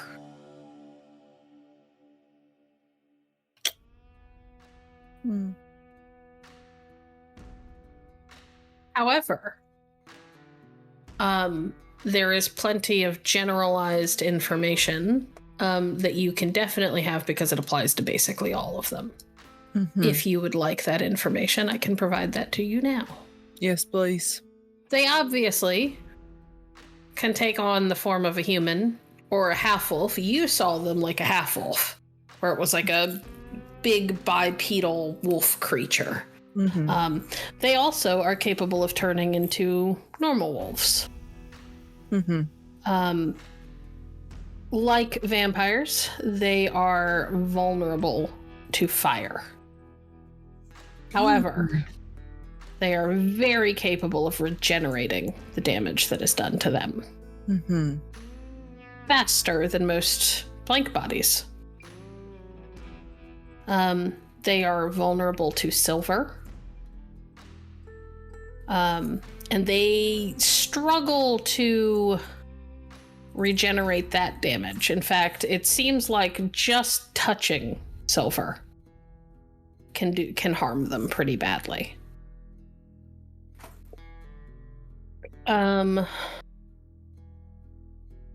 They can shrug off most types of damage.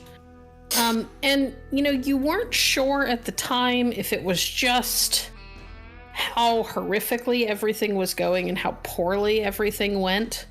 But as you read, you start to realize that part of your constant freak out during the hunt, because you were constantly freaked out, and so was everybody around you, even people who normally have fairly steely nerves struggled to be calm. Mm-hmm. Just being in this thing's presence can drive people to almost madness. They're so terrified. There are stories in your library of people encountering these things and not being able to speak for weeks afterwards. Or not being able to stop speaking, but everything that came out of their mouth was nonsense.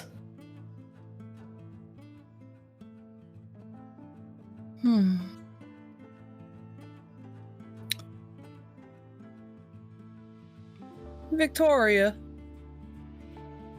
Yeah. When we get to Arizona, Might be good to take some of them winnings that you got. Mm-hmm. Should probably invest in some silver. You like this? Bigger scale. But, Okay. if that's pure silver, Should be. keep that. Alright. What do we need it for?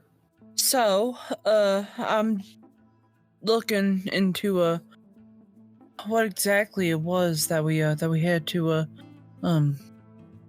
take on a couple days ago.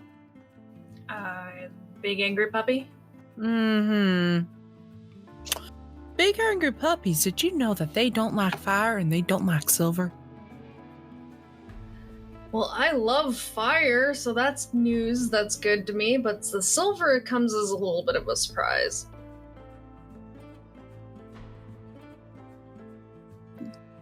Looks like that whatever it is that the big puppy confirmed it was a werewolf.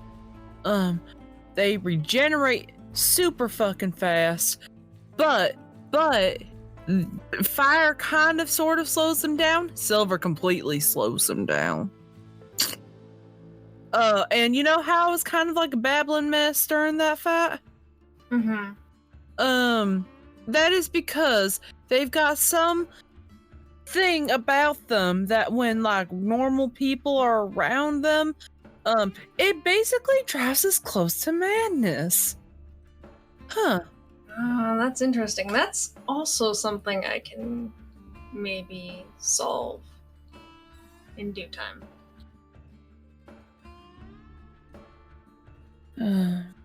Might be worth us to just keep note of all of that, just in case. Yeah. These things ain't blank bodies, but they're their own type of threat. I kind of lean up a little bit and I say, "You guys hear all that?" And I'm talking to Zephyr and Arthur. Yeah. Why are they called blank bodies? The biters, because they're dead. Weird. Yeah, that's actually, I didn't know that either. I just assumed it was because, I don't know, their fingerprints were all funky because they died. I don't know. That's what I thought.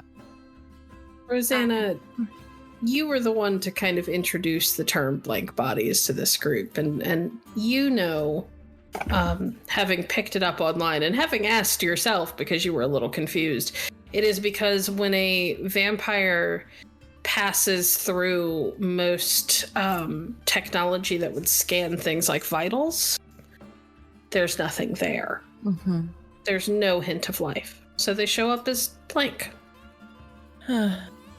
Yeah, imagine being drained of everything, and then you go and take like you go and run through a few tests, and you come out almost invisible. That's kind of why they're called blank bodies. Something about testing, and they show up, well, blank. But we're not talking about them right now. Well, no, but so, like in the old myths that if they go by a mirror, there's no reflection, like that? No, because you know, like the few times that we've fought by them, they pass by windows and stuff, and their reflection shows. I think it's just like on like a medical record, but it's kind of weird. I'll have to look into it later on. I know I have some stuff, some books about them, and somewhere in my catalog, but once I'm able to get more of those answers for you, I mean. But I think that right now we need to kind of focus on the things that might be,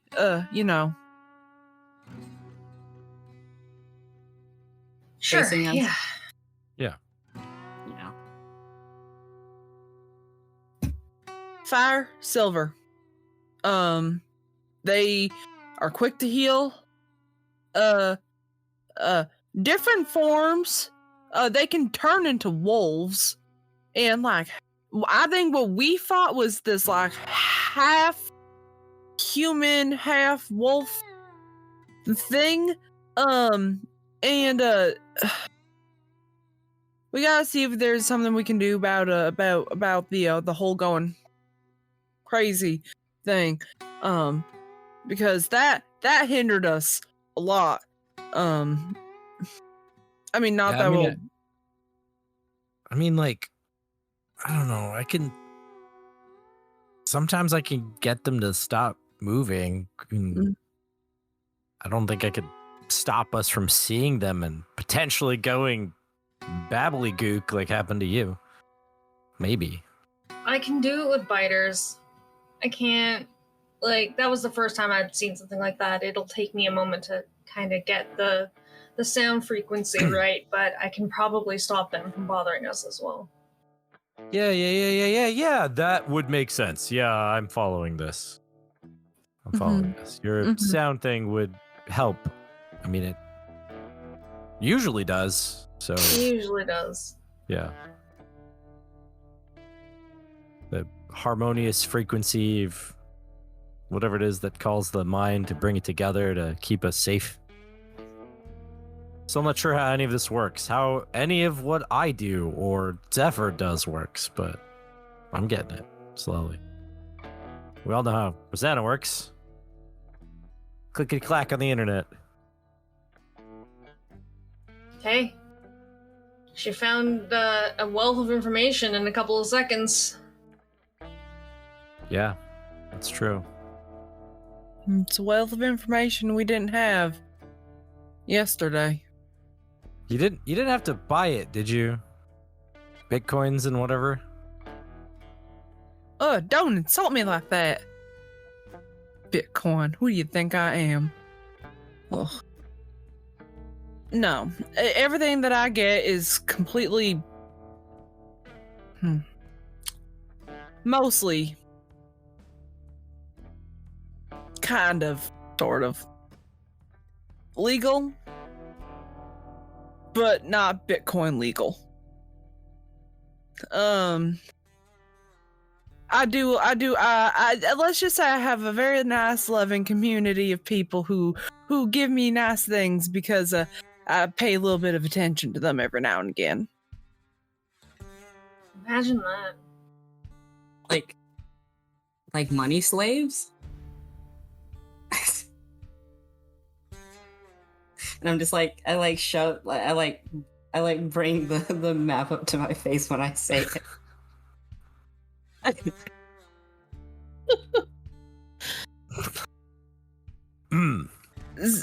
No judgment. Zephyr, darling. Do you really want to know how I operate? I'm gonna look at Zephyr and be like, Nah, I think the mystery makes it hot.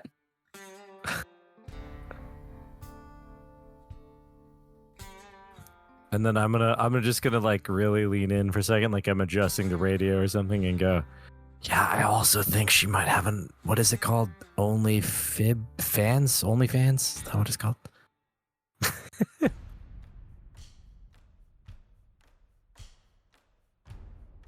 Like, so anyway, lots of silver, right? Mm-hmm. And fire. And fire. I'm sure we could probably find silver from like a pawn shop, so we're not like Joshua vending. Tree. Joshua Tree's coming up. We could stop there and see what we can find. There's surely a pawn shop, probably a petrified forest or something along the way here that we could probably buy a bunch of stupid little trinkets in. Sure, that might do it. I mean, don't those roadside places always have like little silver spoons with like little things glued onto them they sell for exorbitant amounts of money? maybe. Sometimes, yeah.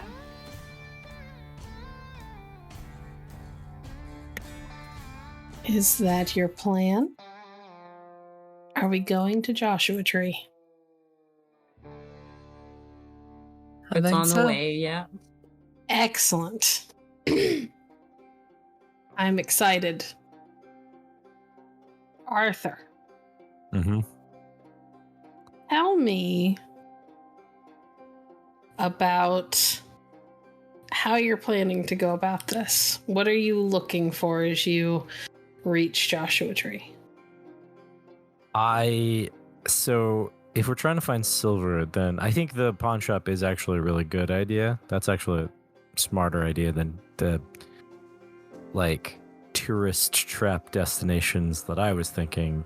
Because I was thinking of little keychains and those little spoons and other things that you find at like national park sort of things. The things that they charge an arm and a leg for? Yes. But they're going to be expensive. But what'll be less expensive is going to a pawn shop and finding maybe someone pawned off grandma's old silver like stuff off from the pawn shop. And maybe that's actually a much better idea than what I was thinking. And it might be, you might have a better chance of getting real silver versus because it's like, it's silver, but it's like just painted nickel or something like that. Yeah, stainless steel pretending to be silver. Yeah. Excellent. Wow. So I'm gonna look for a pawn shop, and maybe one in like, this is the weirdest part. Like, I'm gonna say this sounds strange, but like in the shadiest part of town, because that's most likely where I'm gonna find someone selling grandma's kitchen set. Unfortunately. Okay. Anybody can make this roll, and I will allow anyone who has dots in the requisite skill to add a die to that person's die pool. Somebody make me either wits and streetwise or wits and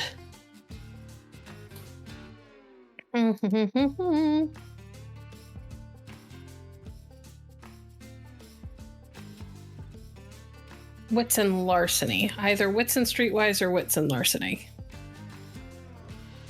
I might be a good candidate for this. I have 1 dot in both of those. Yeah, I have one dot in larceny, but nothing in streetwise. So.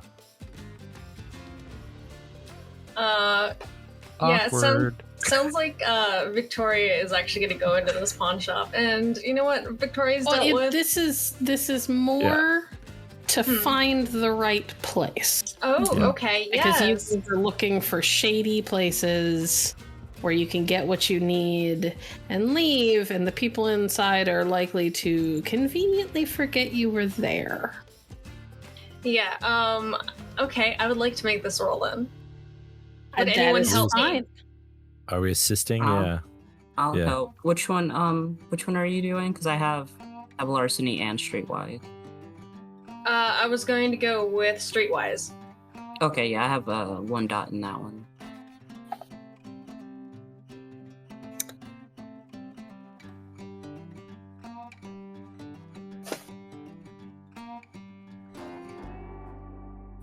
How does 4 successes sound? That's not bad. Not bad. Almost. You almost Not enough. No, it's fine. Actually, you do find a place. It takes you a little bit of kind of cruising around looking for the right place. Arthur is just starting to get a little impatient with you when you finally spot like what you're looking for. And it's not something you can even like put into words to explain to him that this isn't like, it's not like you're going through a checklist in your head of this place meets, hits all the requirements. It's just like a vibe. Mm-hmm. Yeah, I like to imagine we went by a few places now and I've just been like, no, definitely not. Yeah. Exactly. And when you finally find it, you're like, that one, that's the one. And Arthur pulls in Who's going inside? Is everybody going inside? I'll go inside. That means Arthur's gonna stay with the RV so that no one messes with it. Just gonna make sure the car doesn't get stolen in the shady part of town while everybody else goes shopping. Got it. Mm-hmm. Like they might be a little Excellent. important. It gives him a chance to smoke outside the SUV or the RV anyway. Excellent. All right, Victoria. Yeah, I'm gonna go in to make sure that nobody gets fleeced here. So I assumed you were going in. So you lead the way. You found the place, and honestly, looking at this motley crew, you are kind of the only one who really fits in, even a little bit. Now, that's the fact that Rosanna doesn't fit in isn't terribly surprising. Rosanna is one of those people who, by sheer, just because of how gorgeous she is, she doesn't fit in a lot of places. Of course, you wouldn't know it. She's such a pleasant person that she doesn't seem to notice that she usually sticks out like a sore thumb. Inside is almost like the stereotype of what you expect from a shady pawn shop that doesn't necessarily ask questions about the provenance of some of the things that it receives. But there is a wide and interesting array of things on offer. There are electronics. Some of them are under glass. Some of them are up on shelves behind the counter. There are discarded instruments. There are TVs of all shapes and sizes and eras. And there is a door open to a back office through which you can see a rather rotund, balding man hunched over something on his desk. Mm-hmm. And he's got glasses kind of perched on the edge of his nose as he is looking down at this thing that he is focused so intently on. He does not seem to have noticed you for the moment. I can bother him if I need to, but if his eyes do kind of lift upward, I'll give him a little hey. Excellent. Before we get to that, Zephyr, are you looking for anything in particular, or did you just come in because you were curious? I'm looking to see if they have any knives or possibly brass knuckles.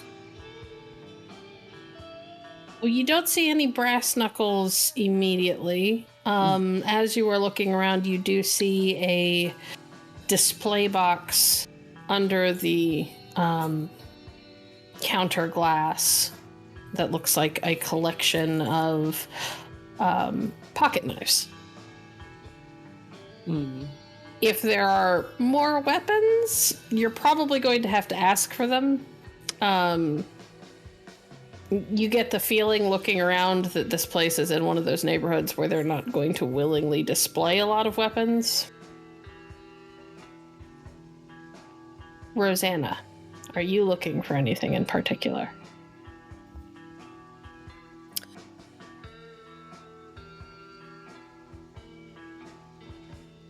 I'm looking for those nice silver like ball tip or a tipped pens that you can use for like calligraphy. Fountain pen? Yeah, fountain pens. Okay. Yeah, it takes a few minutes. But there are an array of them. Not too many in silver. You only see a couple that look like they might be silver. The rest of them look like gold or gold plated, as is fairly typical. The silver ones are gorgeous, though. They're these really dark, rich woods, and the silver is inlaid, and the tips themselves they positively shine. Whoever keeps this place up obviously takes the time to make sure that the things that they are going to have on display actually look good. Because there's no way silver like this would not be tarnished if it wasn't well taken care of.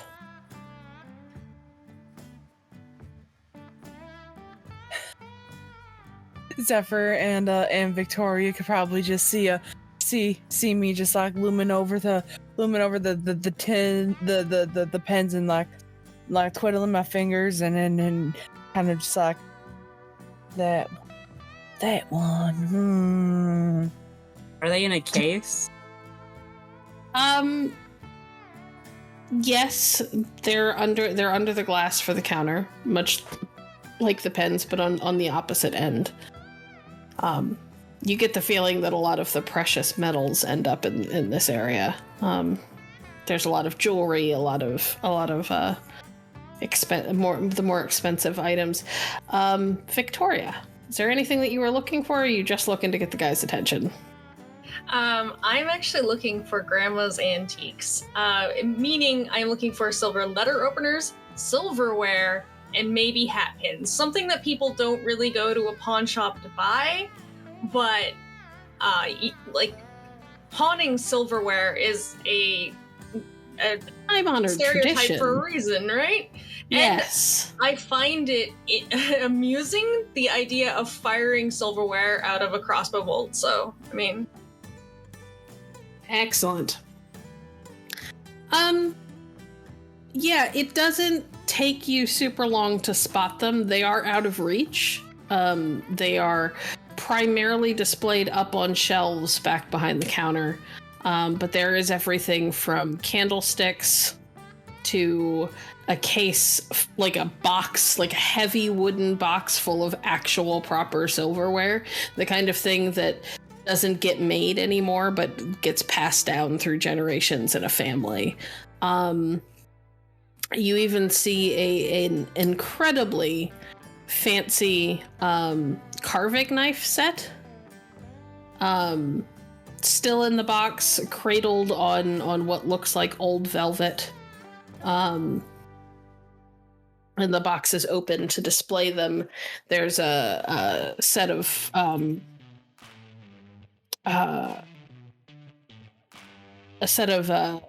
what are they called? Trays, like serving trays of various sizes that are all silver. These are a little bit more a little bit more tarnished than the stuff that's under the glass. Obviously, while the guy or whoever is taking care of all of these items does like to take pride in making sure that the things on display are well taken care of. The stuff that's up on the shelves probably has been here for a while, and he's given up on trying to keep them pristine at all times. Oh, I love that he's given up on these items. Easier to buy that way. Thank goodness you just came into an easy $500. Okay. There's a lot of silver there. If one of us was so inclined to like melt it down, I don't know if any of us know how to do that, but we could try that.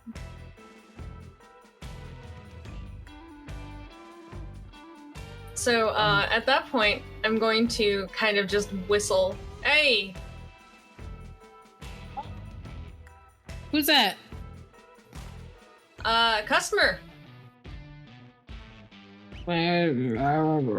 There's this grumbling from the other room, and you hear a desk chair creak in protest as this man pushes back from the desk and stands up slowly. And as much as it creaked when he pushed back, you can almost feel the sigh of relief that it gives when he stands up. And he makes his way out from the office and around the counter to where you are standing. He's on the opposite side of the counter from you, but he had to kind of follow the line of this L-shaped counter to get to where you are. What can I do for you? Box of silverware. Yeah, we have those. Whole box. 100? You want to buy the whole box of silverware? Yep. And he sort of turns and looks up at the box and pushes his glasses up on his nose and reaches up to grab it off of the shelf before setting it down on the counter in front of you. Are you trying to hide your interest from him at all? I'm very much trying to come off as like someone who does this for scrap metal. I'm not trying to buy something sentimental or anything like that. Okay, give me... Let's go manipulation and persuasion.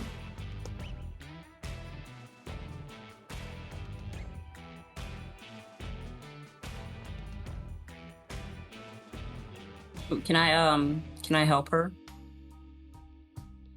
You would have to explain to me how you were going to help her hide her interest in the item in front of her. I was gonna like walk over and say, "Oh, those would make like really cute rings, like those people when they like turn the spoons into rings. That'd be really cute." Sure. You could have one extra die for that.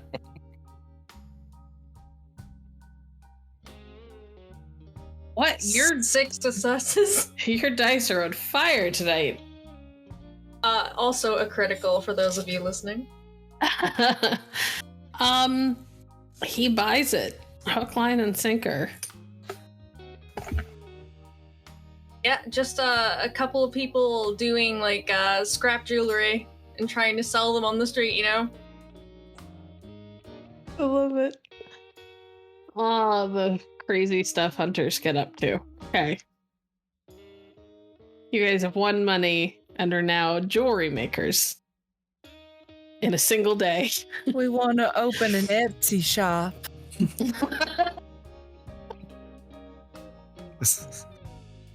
He kind of eyes you for a moment. 150. Oh, how about 100, sir? Come on.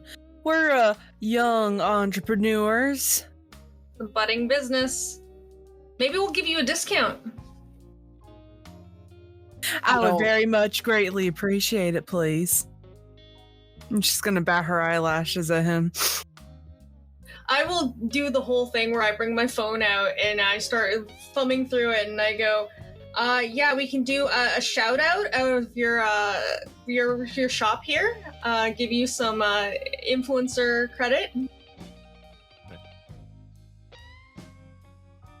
And proudly display your name on our Etsy shop. He looks a little baffled, like he was expecting you guys to like barter with him, but you've just come back at the original price that you offered. Like you're not even trying to budge.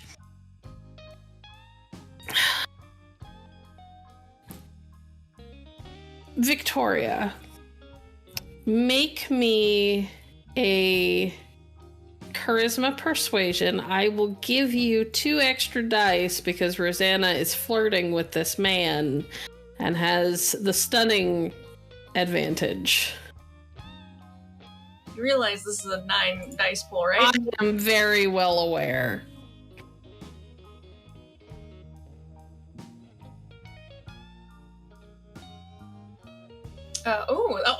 Only 4 successes. Only 4. Would you like to use willpower, or are you going to stick with the 4? I'm going to stick with the 4. I'll give him 125 if he argues it. He looks very clearly distracted by Rosanna and her cleavage. It's obvious that he is struggling to keep his eyes above her neck. And that he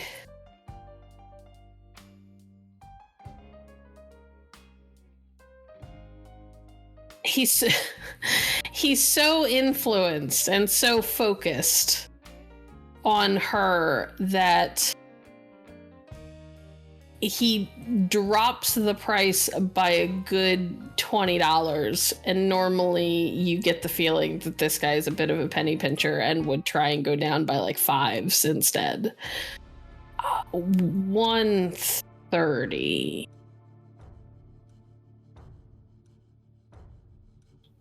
125, and I'll hold my hand out as if to like shake and seal this deal. And Rosanna conveniently pushes her, just makes a bit more cleavage appear as she leans on the desk.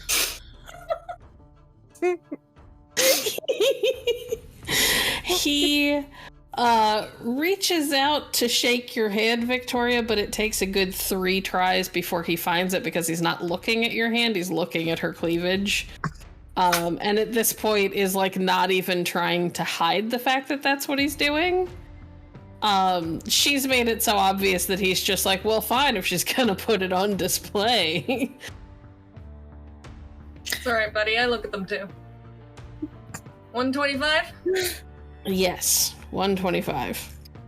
And I will pay up, and I'll look to the others as like, I got some more. Is there any items you liked?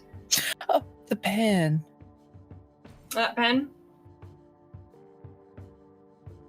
Do you have anything bigger than these little pocket knives? The pen normally, I mean, that's designer. Normally I would charge 40, but I'll charge 20 for you.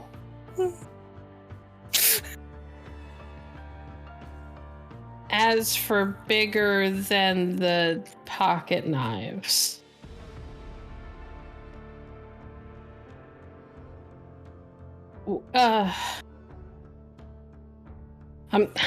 ma'am, I do appreciate it, but could you please put those away? Oh, sorry. It's the southern in me.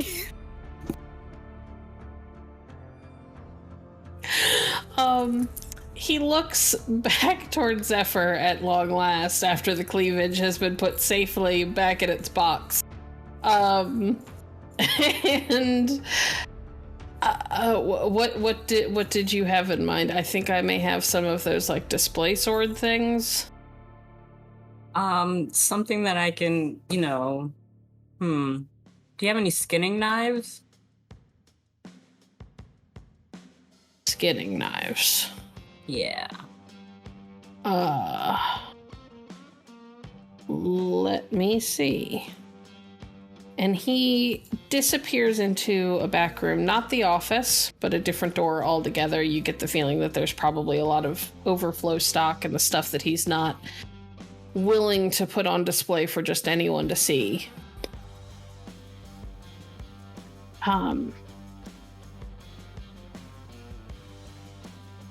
And after a few moments, he comes back out.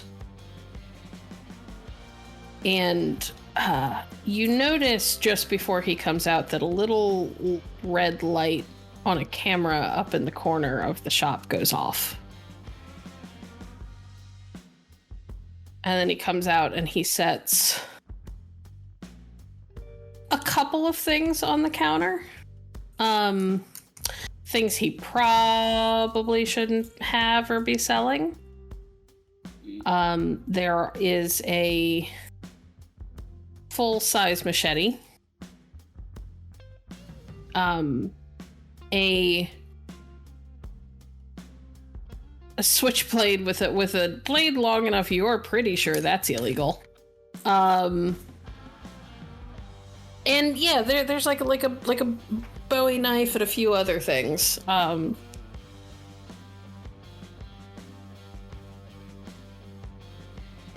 Okay.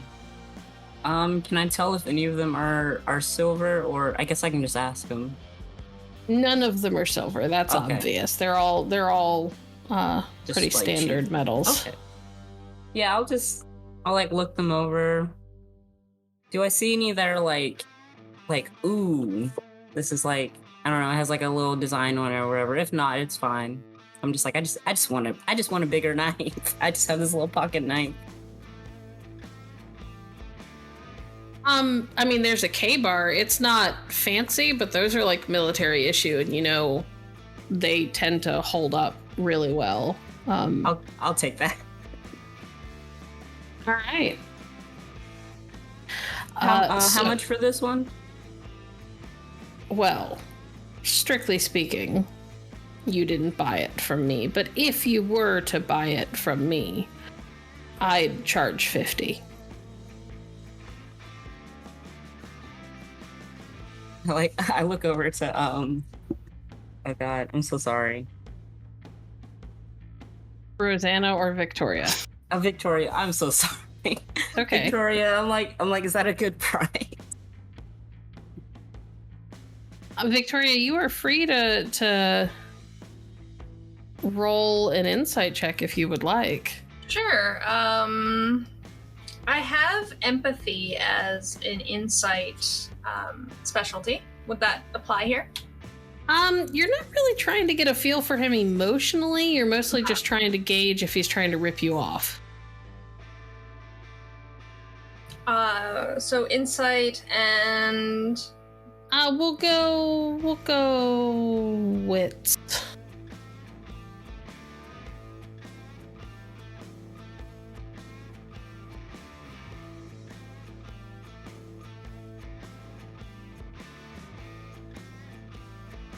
He seems to be pretty reasonable. He doesn't seem like he's trying to overcharge, and this is something that you're reasonably certain he's probably not supposed to have, let alone sell. Mm-hmm. Because it's a weapon, and most states have pretty strict rules about what they're allowed to sell in pawn shops.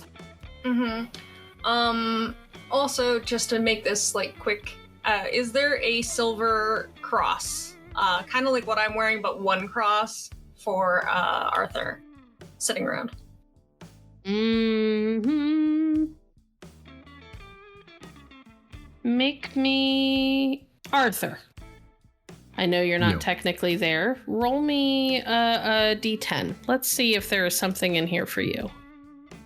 All right. A single die. A single die.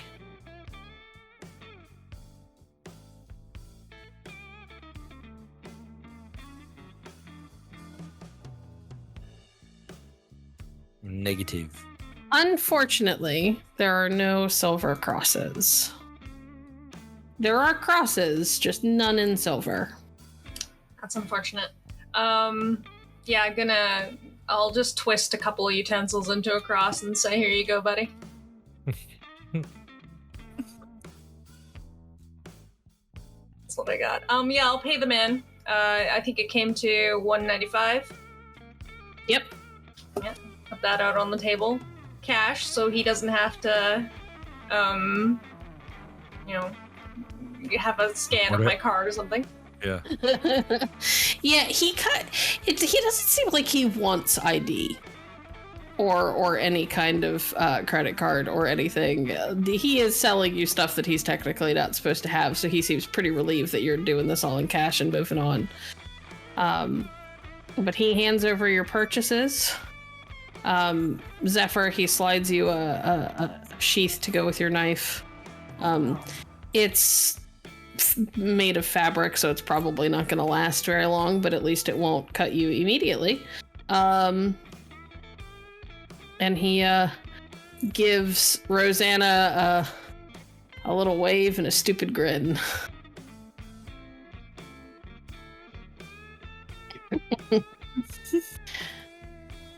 Arthur, you see your companions come out of the shop. Viktoria is carrying a rather hefty looking solid wood box that looks familiar. You didn't own anything like this when you were with the church, but before you went into the church, you saw people who had full sets of silverware that they only pulled out for like holidays and things like that, and that looks a little bit like what those boxes look like. I had to grow them out at some point. I get it. Zephyr has a knife Like a And little Rosanna's too happy to carrying have a- it, just like, Rosanna looks very pleased because she is carrying a pen. Fancy pen, but it's a pen. Arthur tosses his, so I just tossed my cigarette off. It's actually the second one, because you guys were in there quite a bit longer than I thought you were going to be in there. But he's like, all right, well, practical. Rosanna, good job. Hey. It has a silver tip. And I worked very hard for this pen. yeah, with some good old Southern hospitality. The good old Southern hospitality, exactly. Just raise an eyebrow. I missed something. It's shocking what we get away with.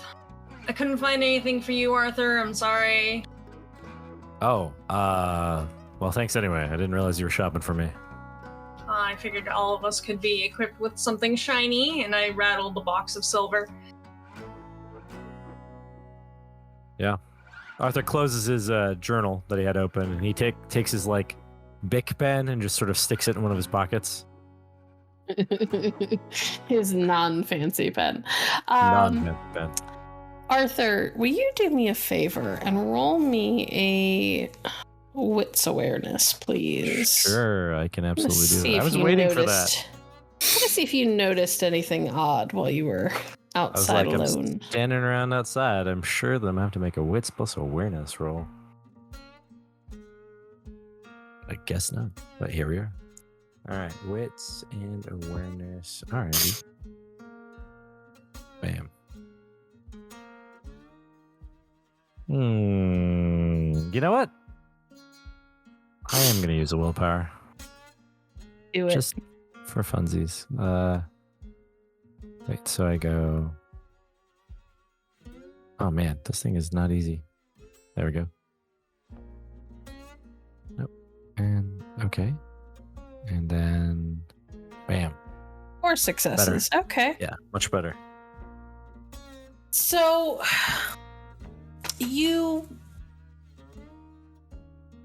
weren't sure at first. There was a rumble in the distance when everybody was inside that you hadn't really, you'd kind of vaguely taken notice of, but you hadn't really, paid much attention to. And then as everybody's coming out and talking and Rosanna's showing off her pen and Zephyr is holding this knife like he doesn't entirely know what to do with it. And Viktoria's shaking her box of booty. You look up in time to watch a Harley pull into a quick stop style convenience store just up the block. Could be nothing, but I mean, you've seen an unusual number of motorcycles today. Usually only 1 or 2 at a time. Except for when you were first leaving San Diego, when there was a ton of them.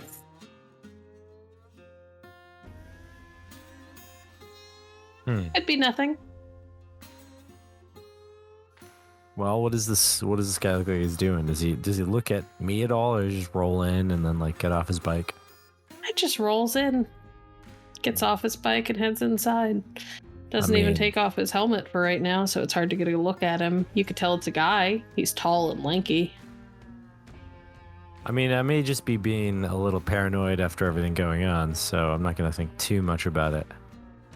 But it is a lot of motorcycles. Considering that if you've ever taken a road trip on the highway, you will see the occasional motorcycle, but not like a motorcycle everywhere. And what I'm understanding is we basically keep running into motorcycles. So it is a bit weird, but not so weird as I have to go storm over there and find out what that guy's up to. It is something to note. Mm-hmm. Are you going to say anything to anybody else about it, or are you just tucking it away in the back of your mind? I'm going to hold it for a second, but I am looking, like I am just doing like a weird, like they're doing a thing over there and I'm just kind of like off this way, but I've also been lost in thought a few times today. So That's it fair. doesn't seem that weird. Okay. What are you guys going to do next? Are you going to load up and get back on the road, or gonna... It might be time to trade off. We are actually pretty close to Phoenix, but I don't know if Phoenix is where I plan to stop. It's up But it to might you. be time to trade off.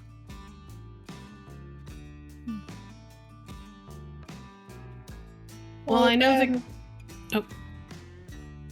What about Victoria? You and I want to take the lead now? Let the boys Yeah. have a chance to rest. I can navigate. Sure, yeah. I'll let you navigate. All I right. can- Drive. Jesus wasn't taking the wheel when I was behind it, so I mean, Not enough faith, sister. yeah, it's okay. I got my faith in other things. Hold the power of boobs. Like, if you could hear Victoria's eyes roll when you said not enough faith, it's just... Jeez. All right. Arthur and Zephyr, you climb into the back of the RV. It is your turn to get some rest, while the ladies take over up front. I would like... Are you two trying to get to sleep, or are you just gonna hang out and see what happens? Hang out for a bit, because I haven't really done anything to make me tired.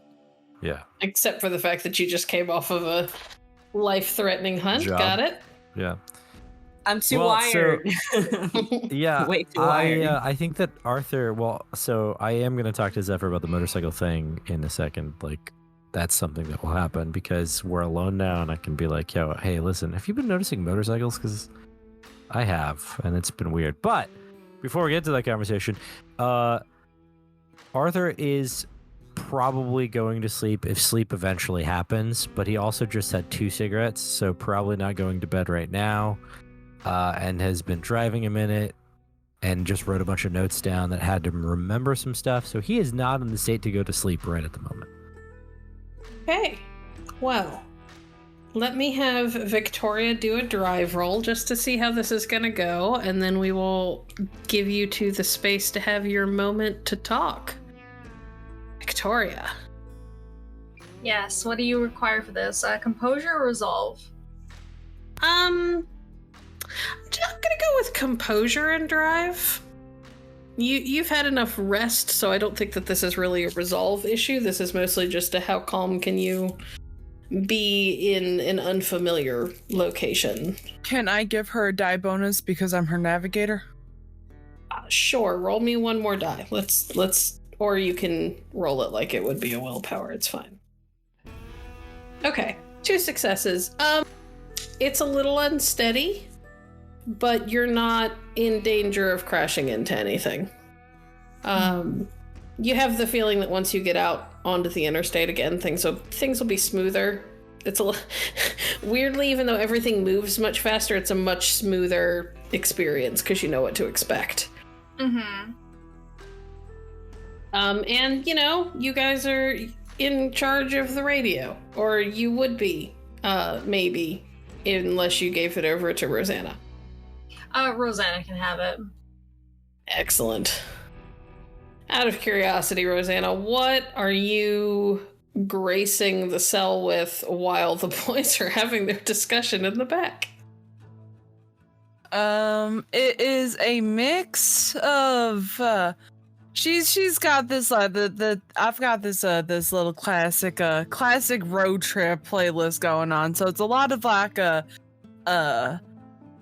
police, a lot of Alice Cooper, a lot of like older rock and roll, from like anywhere from like the 60s to like the 80s.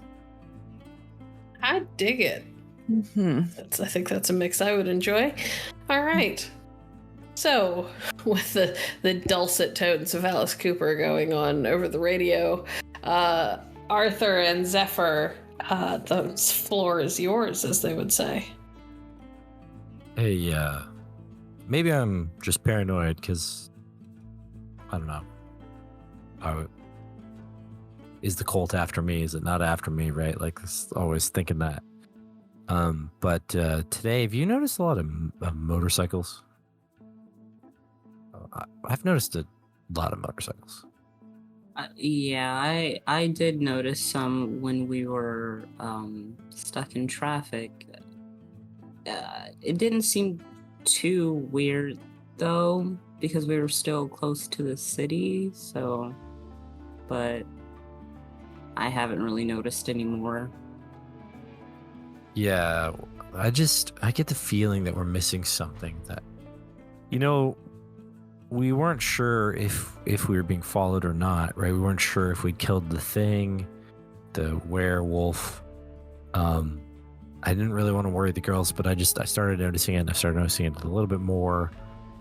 And maybe I'm just being paranoid, right? That's why I thought maybe I should talk to somebody, but maybe not. Maybe not the girls, especially Rosanna, right? She will probably get a little too nervous to be able to be useful. But I don't know. Am I being crazy, you think? Were they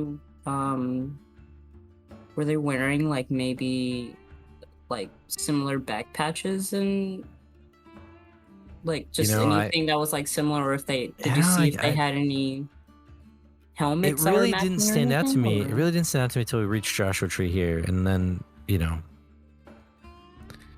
I noticed it. Like, it really like sunk in that I had been seeing way too many motorcycles to think that like it was normal. But then also, am I just tired? And I'm just thinking every motorcycle is all connected because like every red car is connected somehow, or somebody speeding in the passing lane must be trying to street race somebody or something. I don't know. It's been a long day. Well, I can't really speak too much on if possibly we're being followed, because I never traveled when I was with the cults. I know you don't really like that word. I don't know what all their vehicles look like, so I can't really say much, but that's fair. I mean, I wouldn't... Lots of SUVs, that's for sure. Yeah, I wouldn't put it past them, though, considering we could... If we were given the chance, we probably could, like, run to somebody and be like, hey, they're doing some really shady stuff, and probably ruin their reputation, so... Yeah. It's fair. Who knows? All right, well, thanks, man. Hey, listen, it's just weird, but could you maybe, now that I've said something, maybe you could also, like, maybe look or pay attention and see if I'm just being crazy. Like, if we don't see any motorcycles for, like, the rest of the day and tomorrow, then I'm just crazy, right? Like, it was just a long day and a fluke, and I'm being paranoid. But, like, I almost feel like, okay, you know when we were leaving and the speaker, like, looked at us? Yeah. I got a real weird feeling from that, and this Jillian thing, I don't know, man. Maybe were we cursed? Do you think that's something the speaker could have done? I don't know. I didn't. When they did, sort of their more unnatural things, I was never in the, in the space, because it always just gave me the creeps. And I knew that if I showed any sort of like discomfort around it, they would get annoyed. So Yeah. I was like, let me just Maybe- as much as they are loving, their anger is a lot worse, to say the least. Yeah. Well, we don't even know what the speaker is. And so, I don't know. Maybe I'm just being paranoid, but I'm sure that if things had the power to curse people, then how would that manifest? And I guess I'm worried that maybe that's what happened. And maybe that you and I are next, and then, or our curse will bleed to the other two. Meaning, Yeah. her OnlyFans page aside, Rosanna is innocent. She really doesn't need that.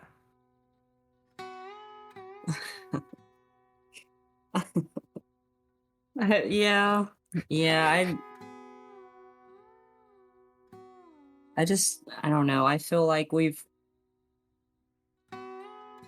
I'm not good with people or really expressing my feelings about things around people, but if something were to happen to the both of them because of either of us, I don't know. Like, dealing with losing Jillian has already been trying to hold it together. But if something were to happen to them too, I don't know. Yeah. I don't know. Maybe that's why I'm thinking too much about this, you know? Because it's like a thing now. It's like a thing. We're mortal and we could die any minute, and we obviously are not as good at killing things as we thought otherwise, right? Jillian will still be here. So maybe I'm just overly paranoid and worried that one of us is next and that it's not going to be long because we're being followed or some other nonsense. But just, if you could just, I don't know, keep an eye out. If you see something, it's like give me a nod or something so I can notice. And if you don't see anything, then, if I don't get nods from you for like a couple days, I think I'm fine. Yeah, I'll definitely keep an eye out, because also, A, there's a werewolf chasing after us, and B, we also have that to deal with, and then also we're traveling across state lines, and who knows if we might run into something else weird or crazy. I don't know. Yeah, it's true. Just a lot. Well, I mean, what do you think? What should we be worried about in Arizona? Chupacabras? I don't know. We should be worried about waking up. God. Good point. I don't know. Guess all you can really do is just kind of try to keep it together while we try to make it to Florida. Or we need to make it to Arizona first before we can even worry about Florida. Right. Let's just get to Arizona, then we get to New Mexico. Yeah. Then Arkansas. I don't know. Just keep going from there. Yeah. Well, yeah. I don't know. Anyway, what were you writing in your journal? Oh, well, just like my thoughts on what happened today. Notes on werewolves. We try to keep as we find out stuff, I try to like take notes of it. Like, this thing is like, it's still got some of the scriptures I remember in it. Some of the stuff that the speaker said that I remember, because now it looks different when I think about it. It's like, well, was this actually a clue? Was this a hint? Was the speaker trying to tell me something? Like, well, not intentionally, but, Freudian slips and whatever all. And then notes. And so, like, writing about how I feel about what happened, what I know about what happened. Silver, you know. Yeah. I don't know. Maybe this is nothing, but it'll help me remember stuff, I think. And you were right. You know, you were right. You said earlier, I heard you, and I didn't respond to it because I didn't want to freak anybody out. But like, you're right. Like, the things like out there can make us forget everything, right? They can forget our names. They can make us forget stuff. And I'm like, I don't want to forget these things, and I don't want to forget anyone. And so I'm writing them down so I can reference it, remember in case I forget. But also, if this helps, if like eventually something happens to us and hunter finds this thing and it helps them, maybe helps them save Katie Lynn or something, then great. That's what I'm doing. And then I like also pull out my little notebook that I've been carrying, and I like show you a few of like the drawings I have of like some of the places we've been. And I'm like, yeah, I find it quicker to just kind of sketch it out versus writing, so that way, like you said, if something were to happen, somebody would have like a visual marker of where we've been, and who knows? I don't know. Oh, hey, listen, I get it, because I'm writing this stuff down. Yeah. I mean, my thing is writing. Words. Yeah. This is obviously sketches. Yeah. I wonder, and I'm sure that this is true, I wonder if we were to compare them, some of your sketches and some of my writing would sort of link up. Kind of like a book. Are you trying to write a book while we're on the road? I don't know. I don't know if I have the mental capacity for that. Oh, God, are we laughing? Are we? I don't know. Yeah, I mean, this is a laugh. This is odd feeling, but all right, I'll take it. Yeah. I mean, being with you all is probably the most I've spoken in my entire life, and it's a little weird, but yeah, I like it. I like being around you all. Well, I believe that, Zephyr. Obviously, this is the least I've spoken in my entire life. So we're just balancing each other out. It's good. Good. Actually, I take it back. I speak just as much as I used to, but I have less people listening to me now. That's how it is, because you guys don't listen to anything I have to say, which is fine. I recognize half the time I talk, just hear myself talking. I'm doing it right now. I mean, I listen. I never know the right words to say, so I'd much rather listen than respond. Sure. Well, I don't know about you, but if you're going to go to sleep, I'll probably just gaze outside the window while they're driving until I pass out. Yeah, sounds good. Just gonna take this book and just kind of maybe finish up some notes and then just... Yeah. Sounds like a plan.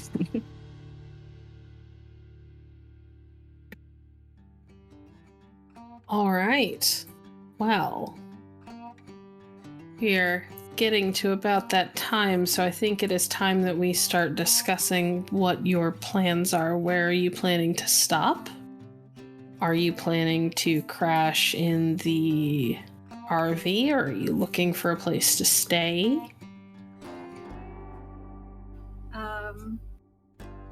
Been thinking about this. It's a little sentimental, but I'd like to find some sort of like park,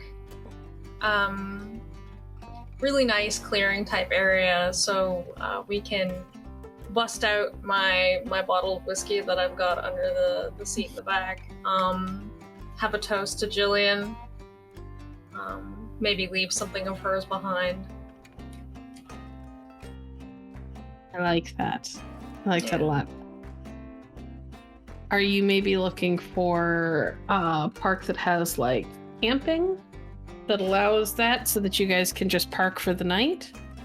even if it's just like a, I can't remember what they're called, but you pull into them and they're on the side of the roads and it's just where people park for the evening, and there's sometimes some picnic benches nearby, even if it's just something Rest like area? that. Rest Yeah. stop? Yeah.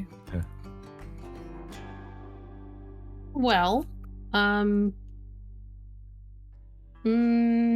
you guys want to look for a park, or are you just going to settle for the first thing that comes up? Oh, it's got to be something special. As I'm Yeah. driving, I am kind of paying attention. I'm kind of getting Rosanna to coordinate with me, but I'm not telling her what it's for because I want this to be kind of a surprise. Okay. For everyone. Give me wits and awareness, and because she is helping you, I will allow you to add an extra die to your die pool. Not that you need it. This is not going to require a lot of successes. 3 All right. successes. 3 is more than enough. Okay. It doesn't take too much effort between the two of you. You kind of keep your eyes peeled, and you manage to find an actually fairly well upkept rest area. Because you're on the interstate, it gets a lot of heavy traffic, so they've put more effort into keeping this place up than most. And you pull in as the sun is beginning to set, and it is the most fantastic sunset you've seen in a long time. You've got the Arizona skyline over the desert, and it's painting the sky in these gorgeous oranges and purples and pinks. And perhaps for the first time since before your hunt that went wrong, you are absolutely certain that you are exactly where you are supposed to be.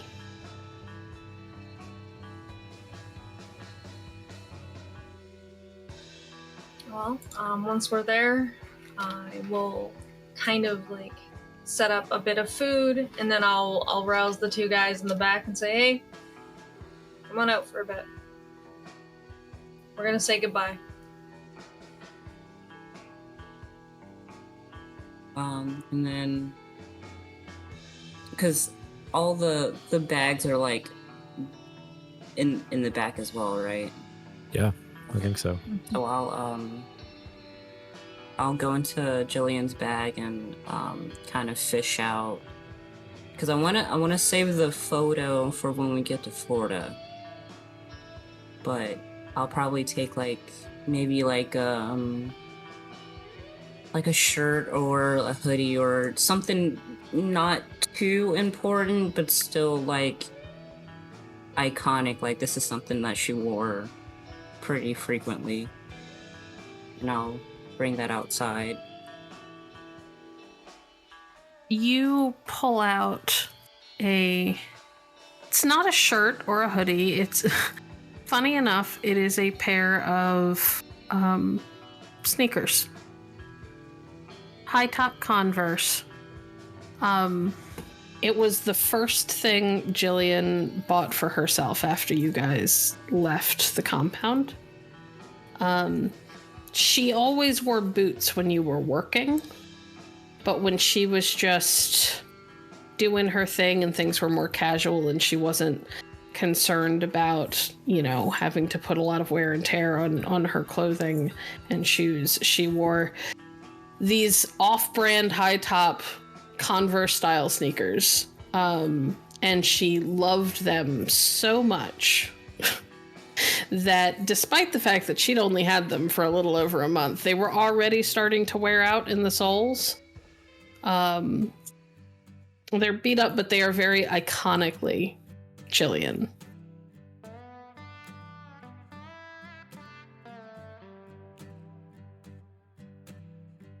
And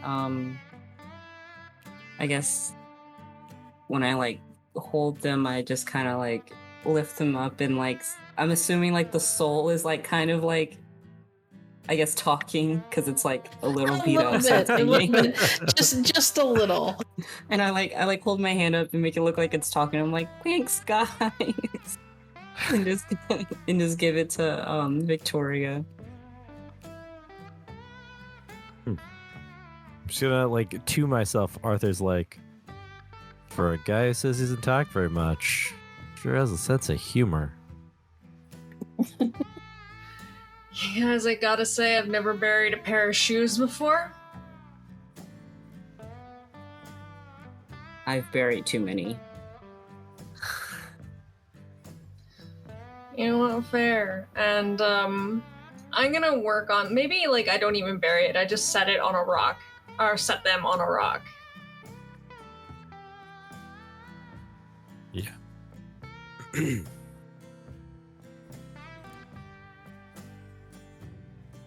I guess this is my bit, isn't it? If you want. I mean, I've never actually done this before. No one I know has ever died, and even when I was doing stuff for the Church of the Rising Star, right, we always believed that death was the next step in the evolution of our souls. So it wasn't really this kind of thing. We just kind of celebrated and moved on, which was obviously brainwashing. And this is coming to a point, I promise. This kind of moment wasn't something that we'd ever have to experience. And if it wasn't for Jillian, I never would have experienced it and really understood what it meant to really lose someone. Because, you know, I mean, sure, I was an immature young person before I joined the church, and then after there's the whole evolution thing. So death isn't, don't worry about it, celebrate it, whatever. They're eternal beings and they're now in the existence past the gateway and whatever other crazy nonsense. But you actually really do need to feel lost, don't you? To really understand the importance of that person and their impact on your life. Because if you aren't sad that they're gone, or did you really care about them when they were alive? So as much as this is absolutely terrible feeling, I think it's necessary for us to remember, to be able to realize just how much she meant to us. And so thank you, Viktoria, for pulling to the side of the road, finding a park and doing this. And it's something that I think Jillian would understand, and she was always trying to help. So well, she's doing it for us, even now. So there are my words.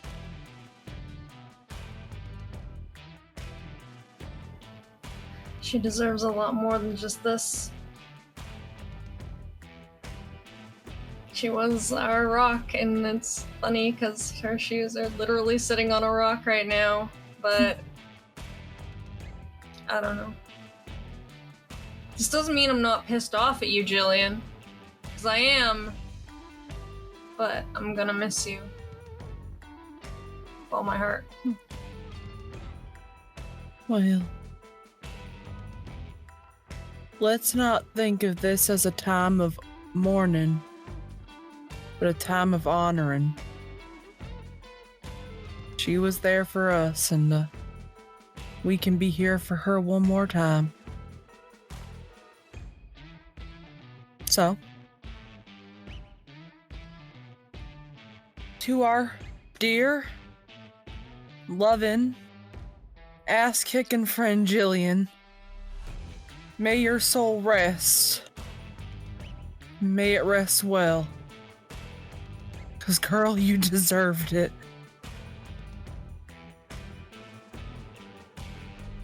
To Jillian?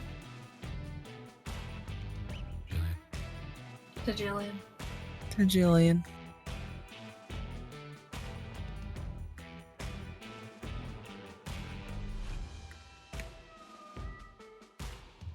Maybe it's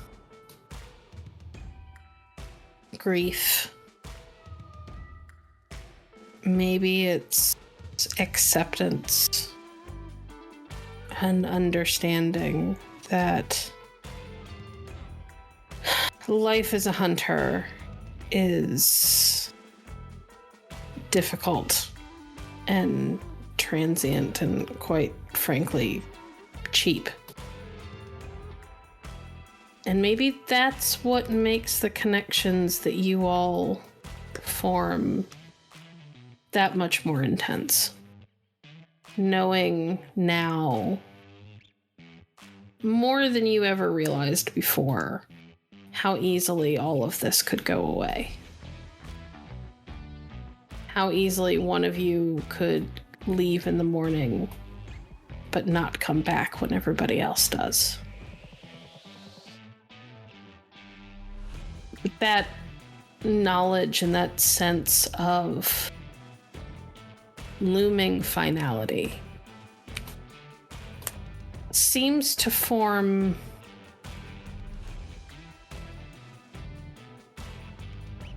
a bond between the four of you that draws you together in a way that none of your prior experiences did. You had good times together. You faced dangers together, and you understood that the world was much bigger and much darker than you ever anticipated. But this moment is the first time you truly feel like a family.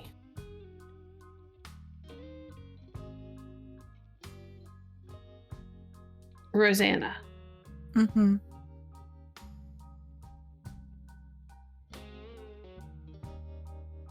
You could just be imagining it. But as you stand there with the fading rays of sunlight resting on your face, I think you might feel a hand touch your shoulder.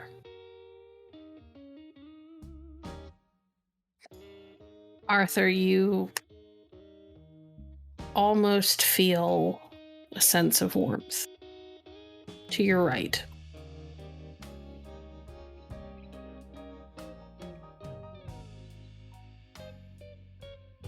Viktoria, you close your eyes and you can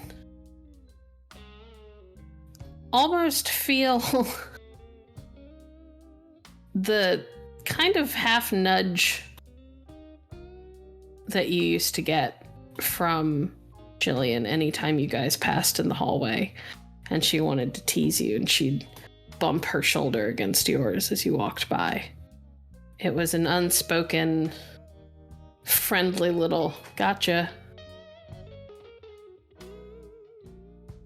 Zephyr. What you feel is somehow less physical and all the more real for you. Jillian was your almost constant companion when you were at the compound. No one saw or interacted with you more than she did, aside from the speaker. And you don't have to look up. You don't have to close your eyes. You just somehow know instinctively that she's nearby. Maybe she's looking out for you. A nice thought. I'm sorry. Even for a skeptic like you.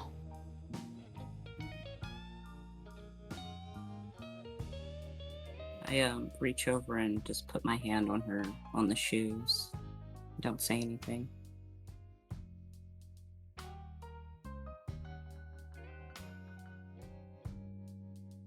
You all wait and watch as the sun sets. Quiet with your thoughts. Indulging in those fleeting moments of peace and serenity that comes before the night begins to close in around you. Where are you all planning to spend the night?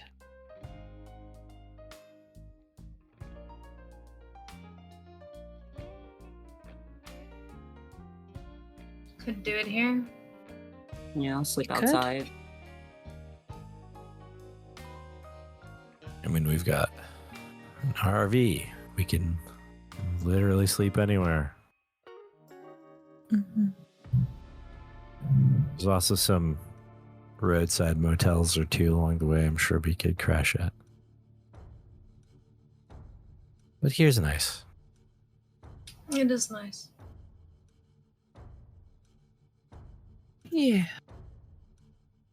You know, once we just have a small look around and nothing too bad, you know, just look around the rest stop once, twice, 3 times, 4 times, maybe 4 times, and 3, 4, 5, 6 times. 6 times would be good. After 5, fine, 3.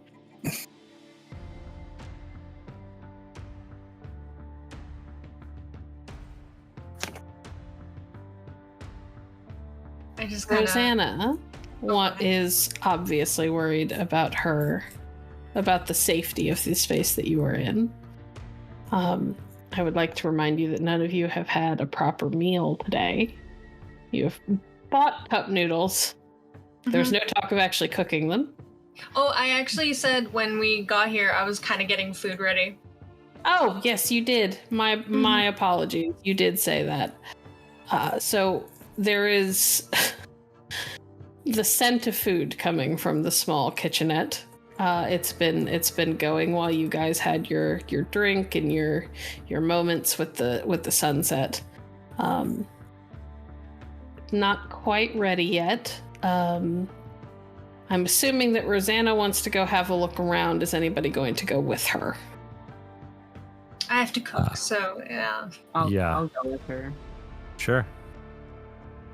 So I think it's this time the boys will go with her, and then Viktoria can be watching the RV. All right. As Viktoria settles in to finish dinner, Zephyr and Arthur instinctively fall in on either side of Rosanna as you all begin to make your rounds of the rest stop. You can all roll me wits and awareness.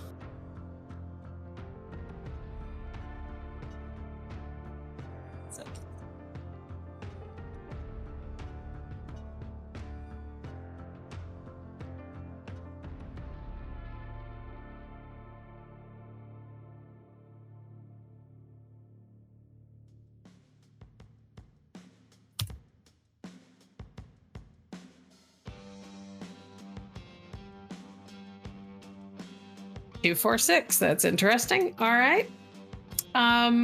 We'll start with Zephyr because you had the lowest roll. Everything seems pretty good. That you notice that there's as the lights start to come on along the walkways, there's a couple places where the light bulbs have gone out and haven't been replaced. Creating little pockets of darkness, but they're easily kind of called out, and they're sort of surrounded otherwise by light, so you don't think they're going to be a huge risk. Just maybe don't go walking around completely by yourself and you should be fine. Who got the 4? Rosanna got the 4. Rosanna, you notice that there is technically a couple of old payphones. From the looks of them, they might actually be in working condition, but you're not positive. You do notice that one of the snack machines is definitely broken. Unfortunately, the worst part is that not only is it broken, but it's like clogged, like jammed. Like somebody's put like $10 into this thing trying to get a single snack out and it just won't fall, so they've all just sort of piled up on top of like the third row. And perhaps the thing that makes you the most sad is that among them are your favorite strawberry candies. This is a cold, cruel joke. She just kind of looks back at Arthur with like the sad. I look back at Arthur with like the really sad eyes, and I just point to the candies on the vending machine. Yeah, that good luck had to die eventually. Arthur. At first, everything seems perfectly normal. You don't notice anything out of the ordinary. And even when you do notice something out of the ordinary, it may not be out of the ordinary. It could just be you being paranoid. But as you are coming back towards the RV on your rounds, you're making that final walk across the parking lot, you see a Harley pulling out of the parking lot and onto I-8.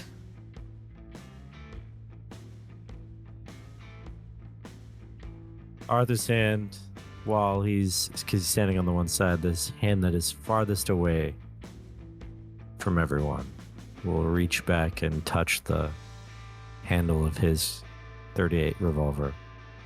But he's not going to do anything over it. It's just being aware that it's still there.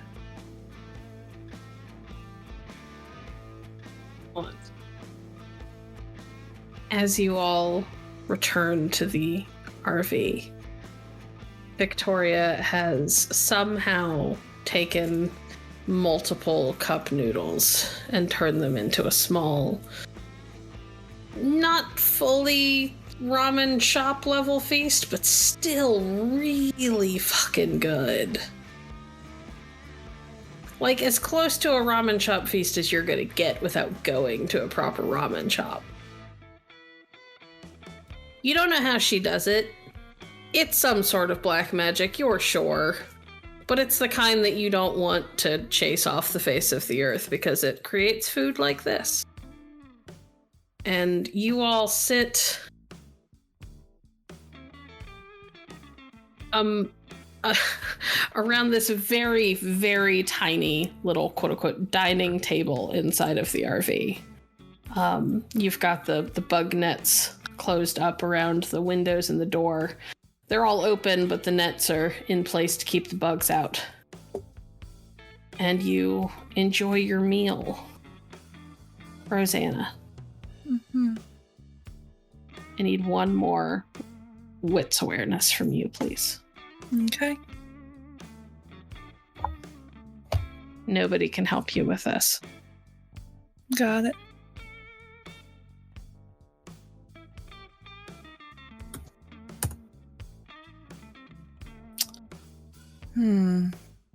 I like to spend a willpower to reroll 3. Go for it. 3. All right. You are in the process of washing up the dishes after everybody has finished eating and people are kind of settling in for the night, and you catch out of the corner of your eye a tall, broad figure standing just outside of the open door. Blurry around the edges, hard to make out. And you could tell it's a he. You've seen this before. Reaches out towards you for a moment. But when you turn your head to fully look, it's gone. And that is where we will end our story for the night.